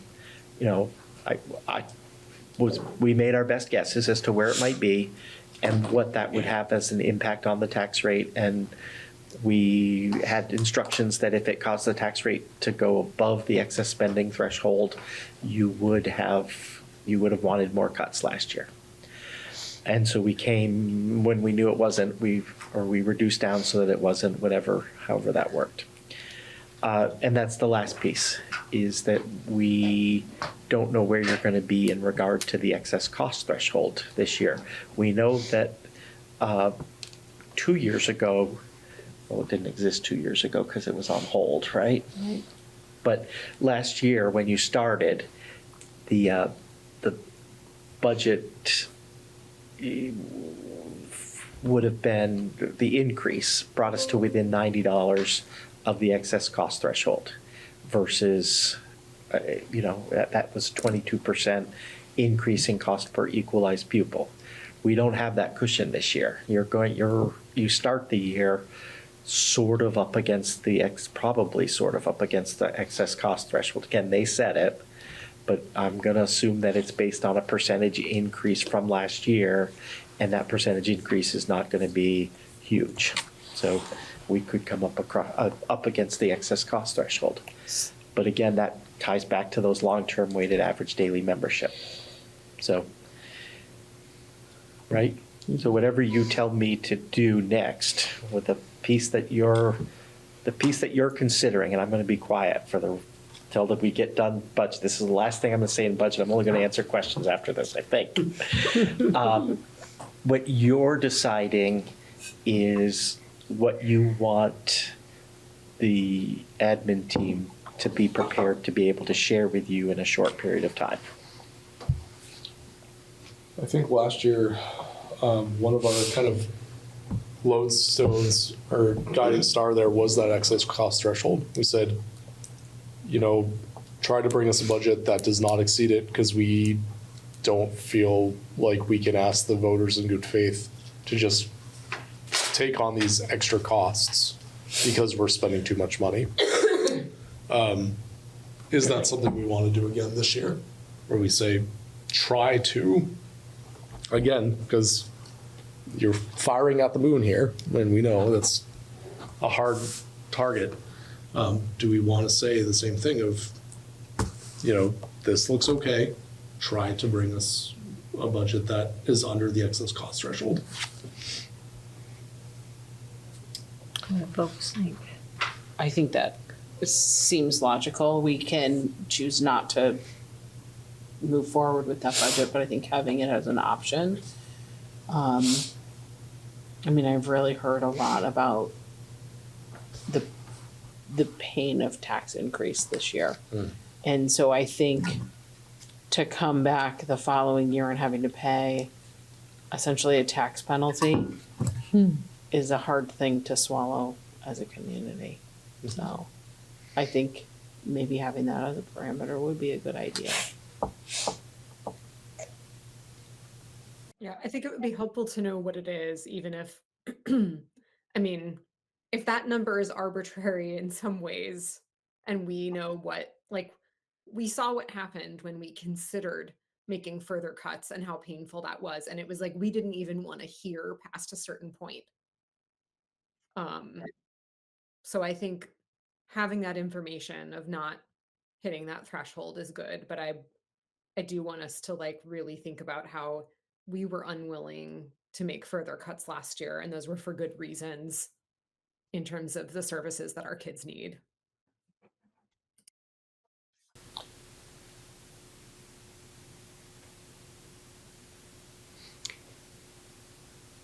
So what are other folks thinking? Do we feel comfortable with that? Do we feel comfortable with saying keep us under that? I definitely feel comfortable with having that as a limit, keep us under that. I think my stance is this looks good, but try to bring us one in December that does not exceed the excess cost threshold. If we know it by then. I know Or if the we have a excess sense. spending threshold, it's about $400 more than this year. So it's $16,331. That's the only piece I know. But it doesn't do me any good because I don't have the other numbers to get To see where to we get to are that. at. Yeah. And I don't know what that'll do to the tax rate. Well, and we'll have an idea, we'll have a guesstimate with what information we have for our December meeting, or we'll have a sense of we're real close, or we're under, or we're gonna be way over, right? We'll have hopefully have a sense.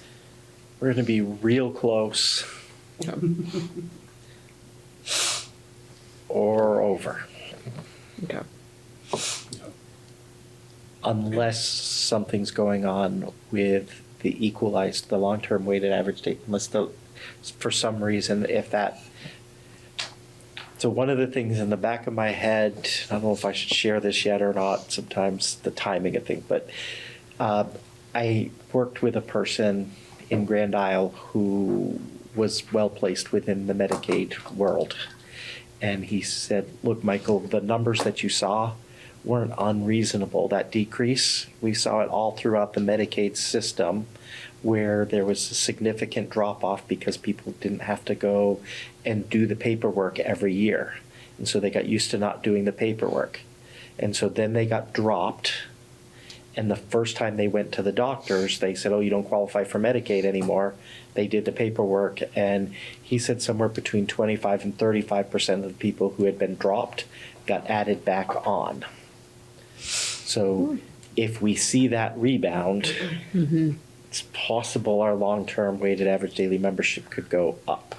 sort of I've been holding that in my back pocket a little bit, thinking that that long-term weighted average daily membership right now, to me, it's the whole ball game, right? If that number, we got a good bounce on that number, we could be in much better shape even. But if we don't get a good bounce on that, I'm not the number person, right? Robin is, and she's not going to estimate. I'm the estimator, right? Robin will give you a real number. I'll tell you. Robin works in facts and I work in conjecture, so we'll be over. It does sound like, though. I mean, this was a really nice starting point. This is a fantastic starting point.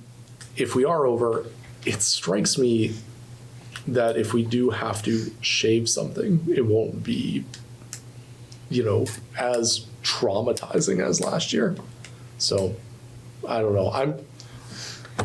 I'm hopeful and optimistic is what I'm trying to say, and I hope everyone else feels that way, because this was a relief to see. So for us, the newbies, what were some of the major traumatizers?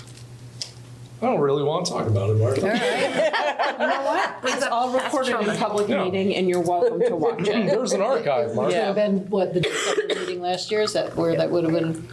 December meeting at Randolph Elementary School. Okay. And we started going down, 1% at a time. Braintree. It was in Braintree. December? It wasn't Braintree. December was where we had the giant meeting, where you went down the list. That was in Brookfield. That was Yeah. Brookfield. Was that Brookfield? The worst night of my life. That was in Brookfield. No, we had another one. The 1%, the 1%, the 1%, the 1%. Yeah. That was in Braintree. Braintree, Yes. I think. Oh, that was Braintree? Oh, I thought it was in Randolph So which Elementary. means it would have been what? So which one was the Was most? February meeting? We had two really well-attended budget meetings, No, and 'cause one was we'd December, already one was gotten to the January, spot one was where they Braintree. made the decision for January. Oh, January okay, was right, LAS. because we didn't have people come in November. You did That's not. why we were kind of pushing to at least get some Yes. input in November, I so think the that one we. RES was the one after Braintree, when people were like, you're gonna cut. That's right. You need to cut administration, you're going to cut. You're going to cut administration. Yeah, yeah. Oh, that was But we were in the cafeteria when we're usually in the Yeah, library. that's why I was thinking of Brookfield.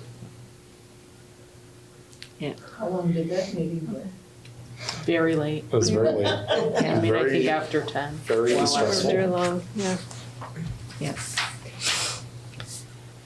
So here's what I hear so far.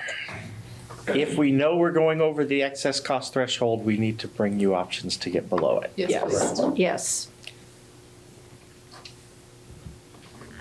Don't have to go far below it. Do it in 0.5. I did it by $90 last year. So that's not a lot. Good enough. Yeah. Okay. So do you have enough So here are my information from us? Okay, hit us with the questions. One other, of the people that were here tonight, how many of those were here at that meeting? Are we seeing a lot of repeat people that have been following budget concerns that appeared tonight? No, that was. A fair number of people that were online were either in person or online last year. Okay. Mr. Whitehead's pretty regular, keeps track. And I'll stay to the end. Okay. So I think you appreciated, and I'm appreciating that you're not giving me a percentage target today, right? So I appreciate that. I think that you appreciated the format in which we used last time, so that we prepared and prioritized in 1% increments. I would say to you that if I have to do that again this time, I would prefer to come to you with 0.5% increments. That seems super reasonable. Okay. Do your thing. Okay. And then my question is there anything that's off the table I can't do, I can't touch? The community has said, do not close Brookfield. So if I get to Brookfield, I'm closing Brookfield, I'm done. Stop, even if I'm above the excess cost threshold. No. We have to consider it if it's above the excess cost threshold. It has to at least be something that's discussed. It doesn't mean we have to do it. We have to discuss it. Sure. Okay. So nothing's off the table to get below the excess cost threshold. Keep the longer machines going. I mean, the reality of it is, you know that what we're going to do is we're going to start at what is going to be the least impactful to get, what's going to have the least negative impact. We're going to work our way down, just like we did last time if we have to, and I'm going to hope that we don't have to, right? I'm going to hope that I start seeing long-term weighted average daily membership numbers that are higher, and that's going to make me breathe easier, and we'll be okay, I think. But for me, what you have to know is, remember how you got to sit through the first round last time and you were pretty okay with it at 1%? Nobody started squirming. The second percent, there was a little bit of shifting. By the third percent, people were getting uncomfortable. By the fourth percent, you were holding your breath. And by the time we get past that, we're done, right? There's not going to be that. I don't expect there's that. These are all going to be more uncomfortable to start with. Whatever that the perception of that email that somebody shared, don't know exactly where it came from or exactly what it said, but I think you're going to experience that more quickly this time. We don't have some of the things. The good news is we're not starting at 8%, right? So we're starting at 5% if we have to. But what I hear loud and clear from everybody involved and agree with 100%, if we don't have to, if we're not going to hit that, what I think I'm hearing from you is if we're not going to hit the excess cost threshold, you don't want to hear about, you don't need to hear about more reductions. Is he hearing us correctly? Yep. I think so. Yes. Okay. Okay. All right. I know what we need to do. You're set? Yeah, I'm good. Okay. Thank you for being here. Oh, you're Robin. Yeah. Do you want to just jump out of order for a quick second? Sure, sure. And jump down with Robin here with the financials. If there are any financials questions? Which is So the financials are toward the in end monitoring. Yeah, and based on our budget projections, it looks like we're in really good shape just because of personnel this year. With salary and benefits, so. Perfect. No areas of concern. No areas Right now, of anyways. concern. Still early, but. At some point, I would like to have a chance to chat with you briefly. Okay. I'm usually in the office. It won't be till at least next week. Okay. Okay. Anything else? Any other questions? Any other questions? Robin, thank you Yeah. You're for very welcome. all of your work Absolutely. Yeah. and staying late with us. Oh, no problem.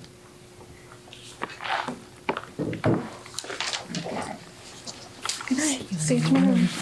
So returning back, we're on support staff negotiations. We schedule time with our team to get ready for that. I haven't done that yet.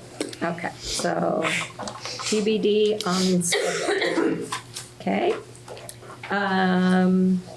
Can you tell us, this is out of the collective bargaining agreement? There's a sabbatical request and there's a committee.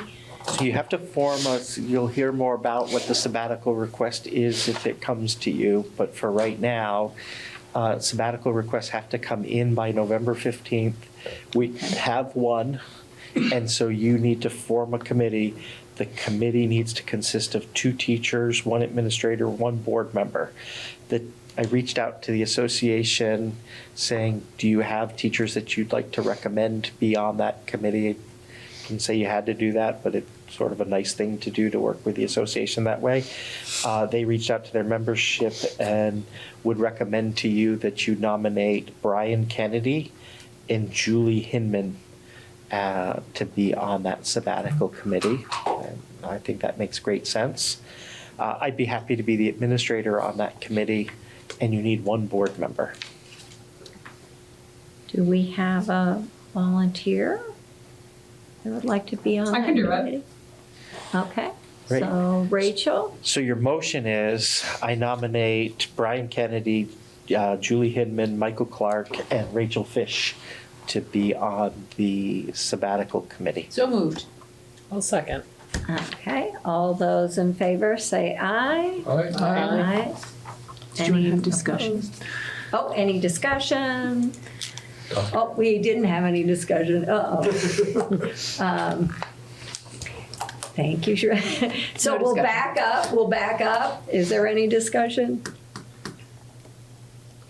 No discussion, so all those in favor of Brian Kennedy, Julie Hinman, Michael Clark, Rachel Fish, say aye, please. Aye. Aye. Any opposed? No.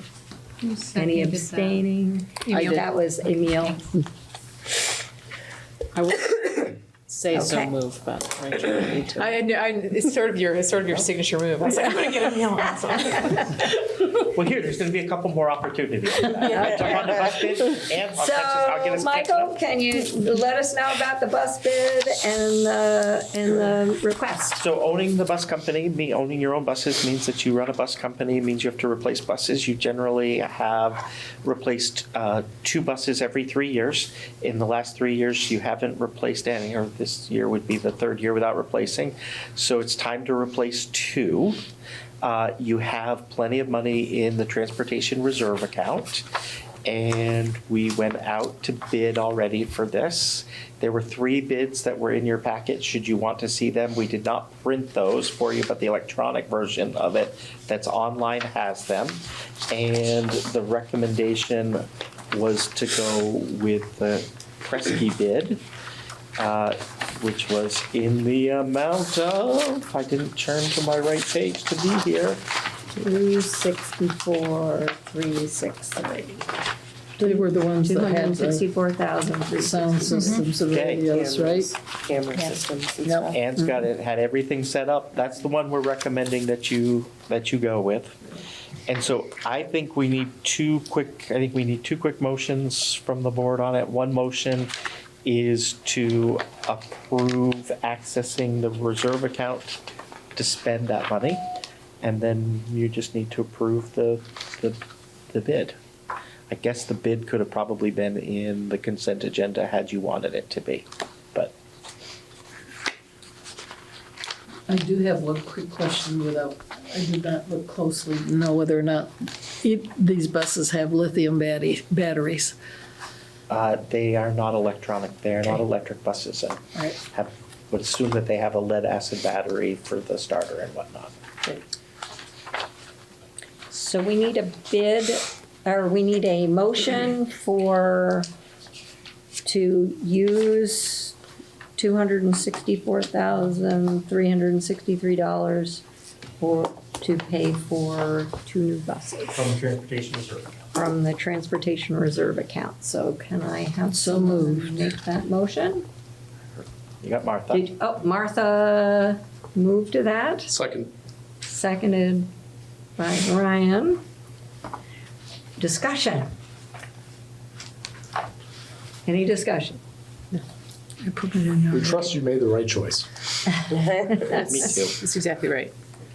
Okay, so all those in favor of using the $264,363 out of the transportation reserve to replace 2 buses, please say aye.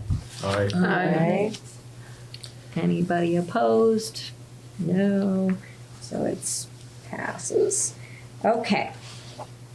So next up is, you're having well, I'll let Michael explain. We're having some, So you have a side letter in your packet. It is on page number 9.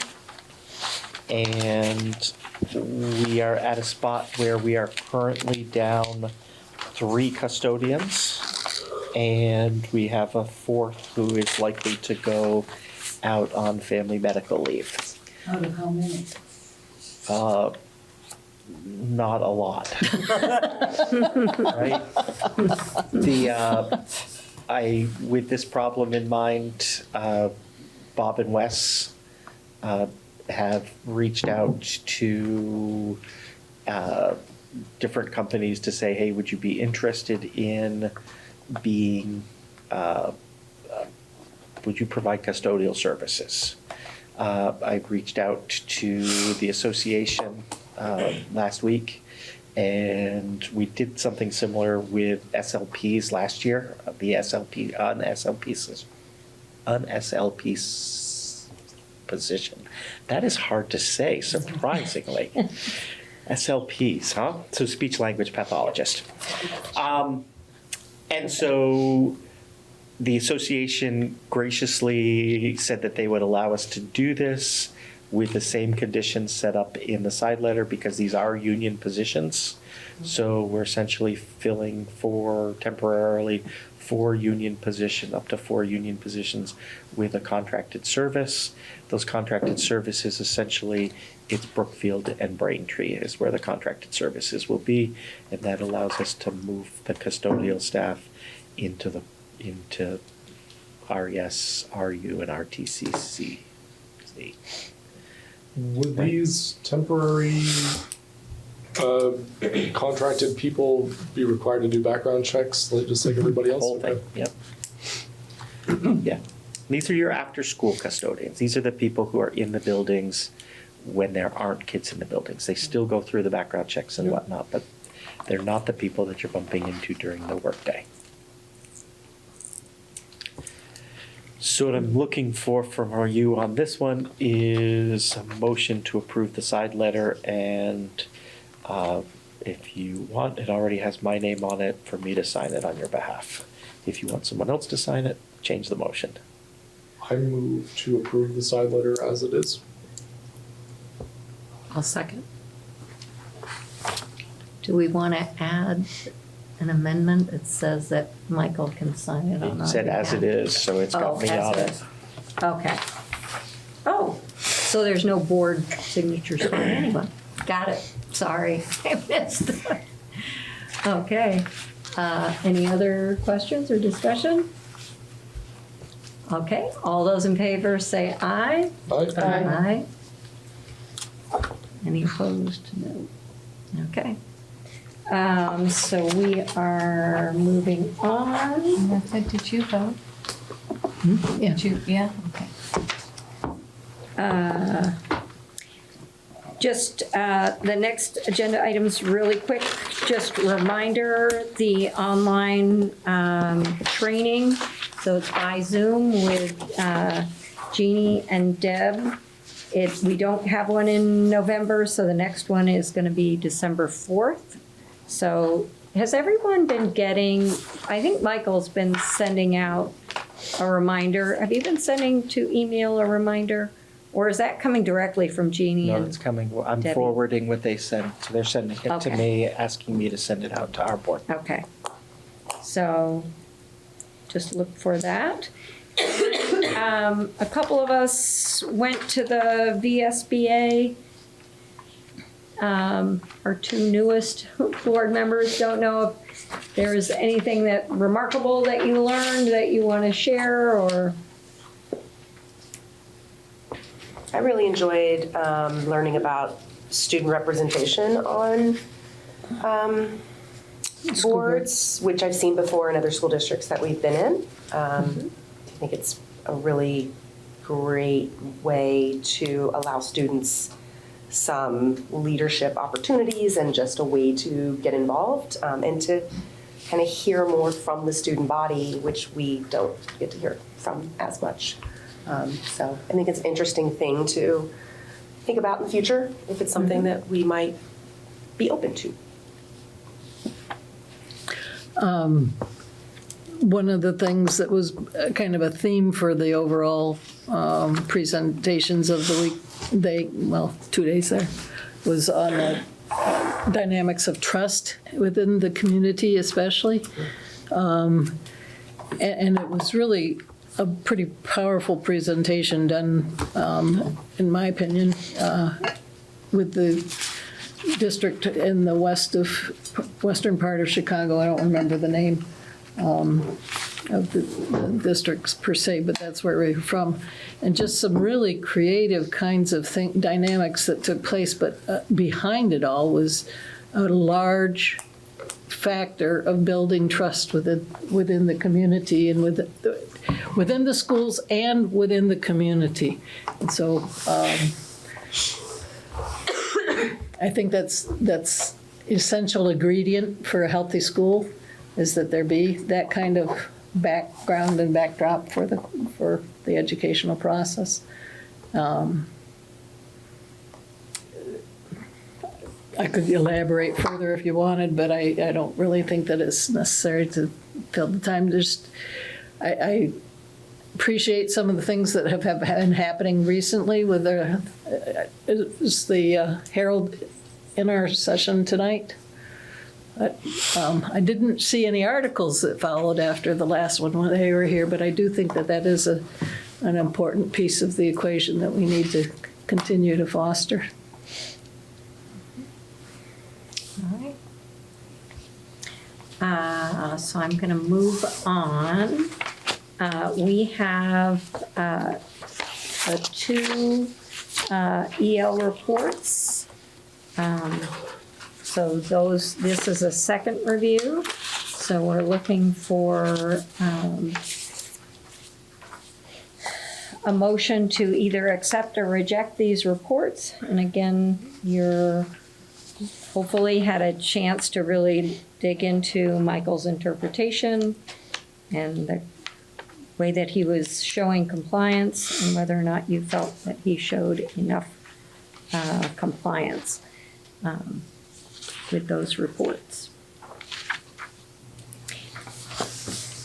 And we can do them one at a time, or we can do an accept. We could do them together. Motion to do them together or one at a time. I would like to move to accept EL 2.1 and EL 2.2. I really appreciate your format every month because it helps me. Having seen EL in a different format, this just works better for my brain, so thank you. Seconded. Seconded by Brian. Discussion about the reports.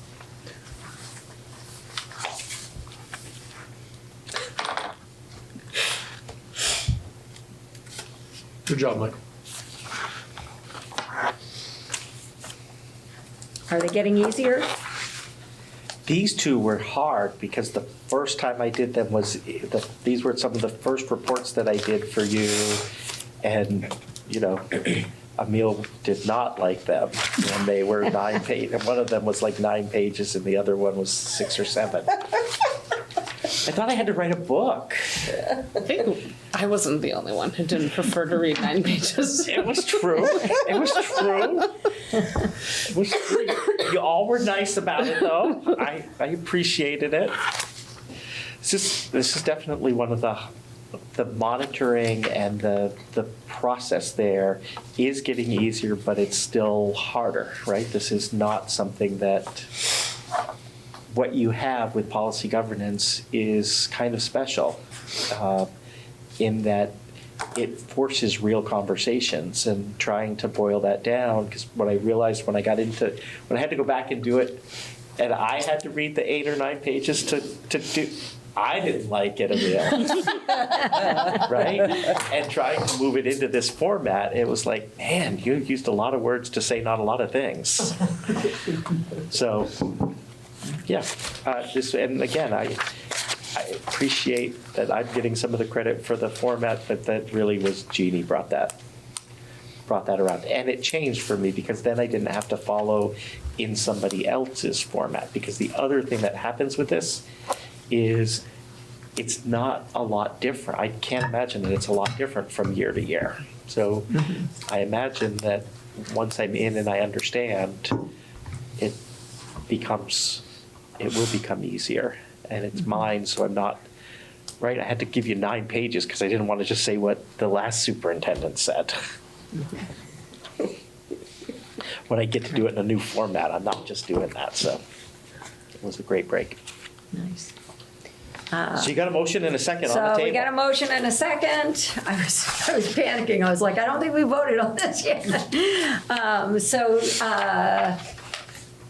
we ready to vote? And all those in favor, say aye. Aye. All right, looks like it's passed. So financials, we already covered. We don't have any. Pages that I was having questions about the percentage changes. And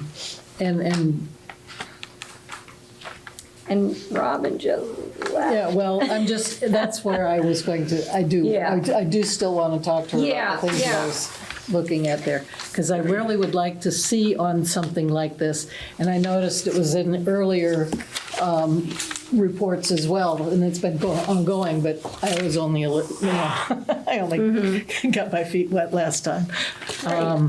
And so this is where it would be helpful to be able to see a percentage difference from the actual and the budget and what was spent in October and what was spent and have a kind of a percentage layout in that as well. I don't know how. Well, Robin will be at the meeting next time, so. Well, she and I already agreed to meet up next week sometime. Except for I think you're asking for something that's a board decision. I don't think it's an individual board member's decision for what you're asking for. And so I think that it would be important for that conversation to happen at the board table. Right? Okay. So, I mean, I think that's a pretty key piece. So Ann and Emil, can we try to remember to move the financials up right after the budget conversation next time so that everybody's expecting the financials right there?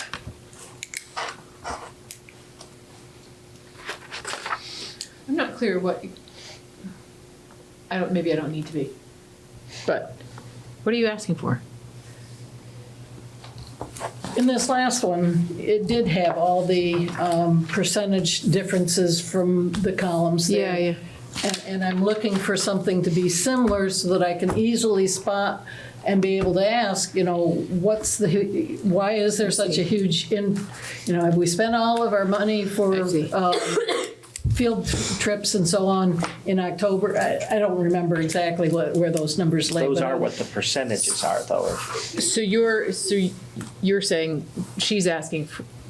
you're basically asking for additional work from someone, and you're saying that's. But you know what it really amounts to? Putting in two formulas in the top row and fill it down, and it does it real quick. Except for this is coming out of a software program, not an Excel spreadsheet. This is coming directly out of the Tyler system. And so the reason that I think it's important for Robin to be here for the conversation is, one, so that you understand as a board what's being asked for, and two, so that Robin understands what's being asked for. Because I don't know if it could be even less than what you think it is, or it could be more. And I think that's a conversation to have with Robin. But I'm just saying, it would be helpful to be able to quickly identify where there's a big change of any sort. And maybe it's just quick a conversation as well. We've got staffing issues and we got small staff, and it's going to reflect, it's that kind of stuff. But I think we should be able to be attentive to the monthly kinds of budgeting issues as well as the annual kinds of budgeting issues. Let's see if it's possible. Okay, I've made a mark. You've marked it. I've marked it. So we can add that to the agenda, and we can have Robin answer those questions. Perfect. Help us understand what we can do. Okay, so we have no decisions on district policy. So we're going to move forward to monitoring the board. So that it was a fairly easy one. That's the budgeting and the training. I would say we have been in compliance with that one in a pretty direct way. The only thing that I realized is the number 3. I'm assuming, Michael, that you've just pushed over the amount that we normally budget for board education is the same. Yes. So that was the only thing, because we didn't really talk about that. We haven't talked about that this year as a board. But I think normally there's a $10,000 line item for board training. And I don't think we ever go over it. I don't think you do either. Yeah, so I think we're fine there. And we've done a number of trainings, and we went to the VSBA. And Ryan did his link out to the public. 3 times, actually. Yeah, I saw it. Thanks, You're Ryan. You're welcome. Yeah. Yeah. And I answered a few emails too. Oh, so people went to you directly? Yeah, they were just questions about time and stuff, so. Okay, yeah? Yep. Yeah, nice.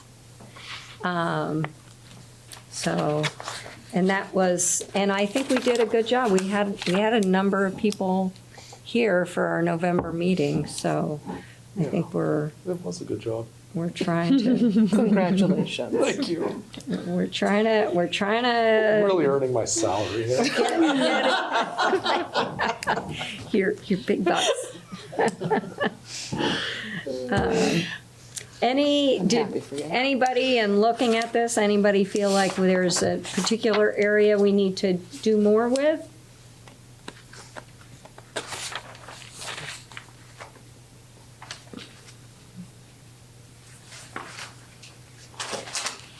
No? Okay. I'm not ready to give a detailed response, but I do think that a little more something for the new school board member, getting a sense of, you know, these are the things that you really have to focus on for right now, and this pile of Rogers rules and things like that you can leave on the back shelf, kind of, you know, just that kind of an overview of where your attention needs to be drawn as you're coming into it. So maybe as we approach March and new elections, that we maybe you want to be a part of the board orientation, or maybe we create a little. I don't know whether I am the best one, because I don't feel like. Well, but you know what you needed, or what you would have liked. I feel like I've stumbled along what I've needed, not so much. I think it would be good to have somebody who's been more seasoned be a part of that too. Right, So- right. But it's also nice to get feedback from people coming in, like what you needed, so. So we could potentially create a orientation committee to kind of work on and do the orientation process, possibly. I feel like we've done that before. What happened to the work that had been done by like Chelsea? Chelsea and I, Yeah. we put together the binder, but we didn't really, and then I met with Bev and Michael, but You when met with me because we were ready to go into negotiations, and I felt like I ought to have some idea what I'm going into. So- I've thought about this too. It's sort of with the March election, you start your term as a new board member really midstream, right? And all of the education and learning that sort of naturally happens through VSBA and all of that is based on the school year. So you're jumping in midstream to something, trying to stay afloat for several months before you're sort of in this natural starting at the beginning of the school year learning process. So I think orientation is not a bad idea, and also it's a misalignment of Just even telling somebody what the pattern is for the years ahead of time, so you have some idea of what's coming up. Yeah, I think that's a good idea. Also, just kind of like terminology right, that's used, acronyms that are thrown out a lot, if Yeah. you're not familiar with that, having kind of just all of that put together ahead of time. Although I didn't start mid, which was lucky for me. 'Cause if I jumped in the middle of, March, I would have been like, what? What is happening? Yeah, or I think And it's never going to be tailor-made because everybody comes with their own background and, she doesn't need the budgeting information, but I did. Yeah. Things like that. Okay, so that's something we can work on. Okay, moving forward, we have the consent agenda. We're just doing approving our minutes, and that new hires is. You're just capturing the state law that says you approve the licensed people. And the reason it's in the consent agenda is so you can do it in 2 seconds. Okay, do we have, we got new ones.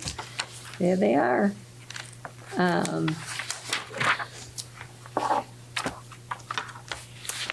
Okay, so do I have a motion to approve the consent agenda? So moved. I'll second. Seconded by Bev. Any discussion? All those in favor, say aye. Aye. Okay. Superintendent's report, So we've covered most of these Covered things in most. some way, shape, or form. There are a lot of good written stuff in there. If you want to read them in the report, the thing that I'm going to bring your attention to is the last 3 pages of your packet. I pulled mine out because I am excited about this end snapshot, right? And so if you haven't had a chance to look at it yet, this is the work of the entire administrative team. And so you adopted the ends in October. And between then and now, what I had all of the administrators do is start identifying what work has happened towards each of the ends, starting on page 44. And so you get to actually look at this and say, hey, look at how the ends are being met within the school. This is just our first time doing it. So no practice, I literally got goosebumps as I looked at what is happening here. Because I think it's only going to get better. It's going to get more detailed. It's going to get more clear about the kinds of things that are happening this month, within the last 30 days, right? Because you're used to seeing a report that happened 18 months ago. This is now. And to me, this is exciting. This is what you need to know. So when we did today in today's cabinet meeting, we were also looking at state reporting and seeing how our kids were doing on state reporting.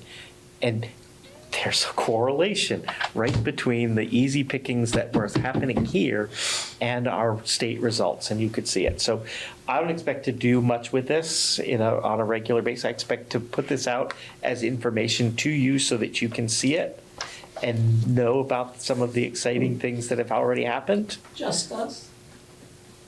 Or does this go along with the December reports and putting out the budget so that the community knows it too? This is in the board, this is in the Okay. superintendent packet. It's Okay. right there, part of my report.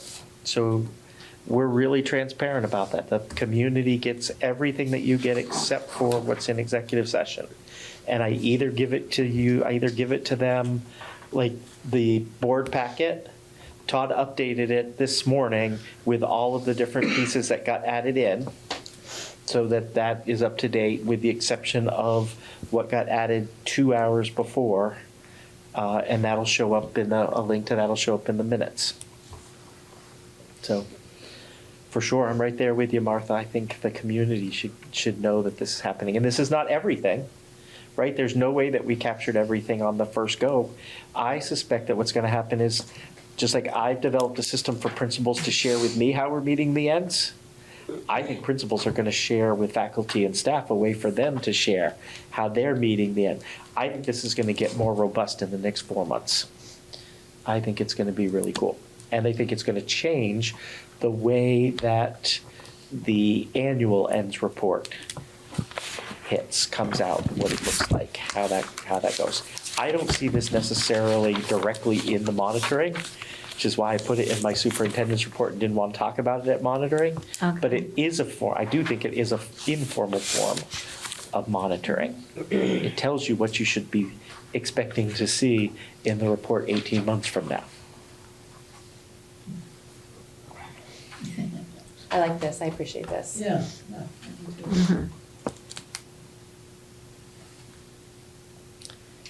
And that's it from me for my report. I'm happy to answer anything that you have questions-wise about what was written in the report.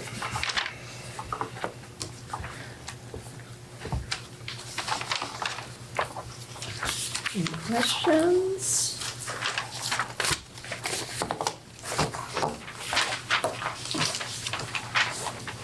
Was it energizing for the cabinet to kind of look at? I know it was energizing for me, and I might have been in my own little bubble.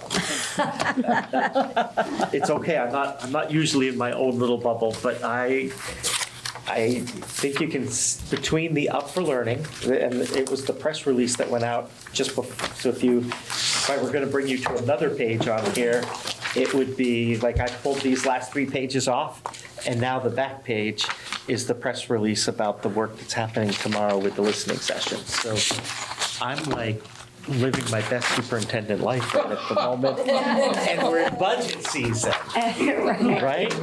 With the negotiations to come. Remarkable. Holy cow. So. I have a question about the kind of the Act 73 and what was sent out today, right? With the task force kind of pushing forward the cooperative services, voluntary consolidation maps. Yep.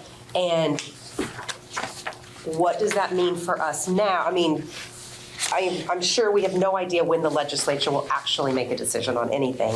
Yep. But in the meantime, do we continue the conversations that we've already started? How would we feel about those if this voluntary consolidation is going to be kind of what's pushed? Where are we on that? What are our thoughts with what we've talked through so far, and what should we plan moving forward? So I know some of my colleagues actually watch the redistricting task force do its work, and I just say, how in the world do you have time to sit there all day and watch them do that or let it run in the background? And so no. So for me, that's why I like the 2-page summary, right? And what looked promising to me on the 2-page summary was the implementation strategy.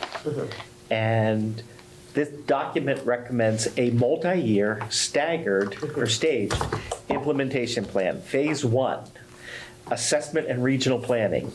Phase 2, pilot cooperative initiatives. Phase 3, evaluation and refinement. Phase 4, expansion and integration into a regional education framework. The process guided by data-informed decision-making, local consultation, and policy alignment with state education goals, as well as data on cost drivers and opportunities to achieve actual savings.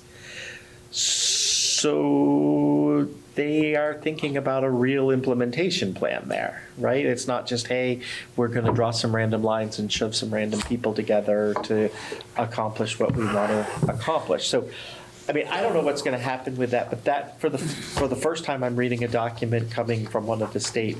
But in 10 years, we'll reach Zoe's goal. That sounds somewhat. It might be. I mean, I don't. So that's the challenge that you're up against. Yeah. But so I would say this, and I know, Martha, from my perspective, 10 years might be too long, but I know 3 years is too short. Right, and so there's probably something in between there where this can be a high priority and be accomplished.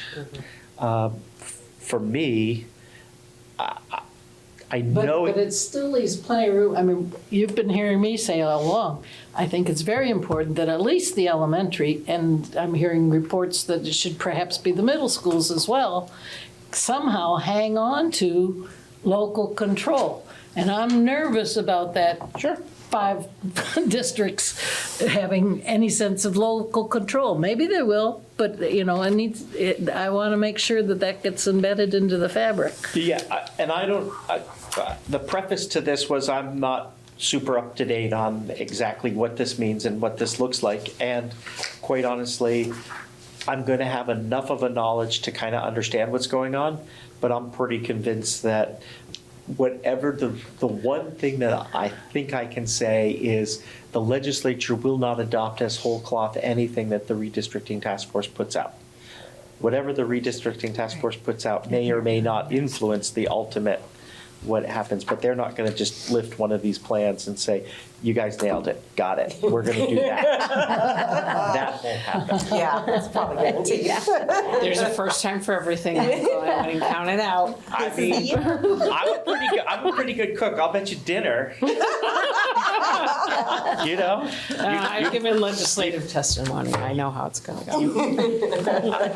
I definitely want it won't be the same as what they propose. So you'd have to take it'll be exactly as they propose it. I hope you're a good cook if you take the bet. I'm not shabby. And I do have a new kitchen. So. There you go. You gotta check it out. All right, so we are at the end of the meeting. Actions to be taken. Michael knows what he needs to do with the budget to come back in December. He's going to be in touch with the support staff negotiation group or committee for a date. I don't usually walk out of these with lots of homework. It's usually you guys. I know, you've got 2 big things, or, well, one big one. Who will follow up on the sabbatical committee? That'll be you. Reach out to the people about the sabbatical committee. Yeah. Okay, because there is one in there, been a request? There is a request. There is a request, so they've got to meet. And then just for our planning for the next agenda meeting, making sure we have the discussions around the financial questions that Martha would like. And then just longer term, maybe looking at, as we approach, I'm just going to handwrite it in on our annual agenda, maybe getting a couple of people to volunteer to do orientation for the new board members. And we're done at 8:35. You zipped through the last part real quick. And I That's 'cause regret that I will nudged not her be able to be the here first tomorrow hour that night. we were behind schedule. I'm sorry, Martha. I say I regret that I will not be able to be there tomorrow night. We've got at least a dozen people. What are you doing? Doing some fun? My lifelong friend, we have lived parallel lives. We're brownies The together. recording is stopped. Recording stopped. See you later.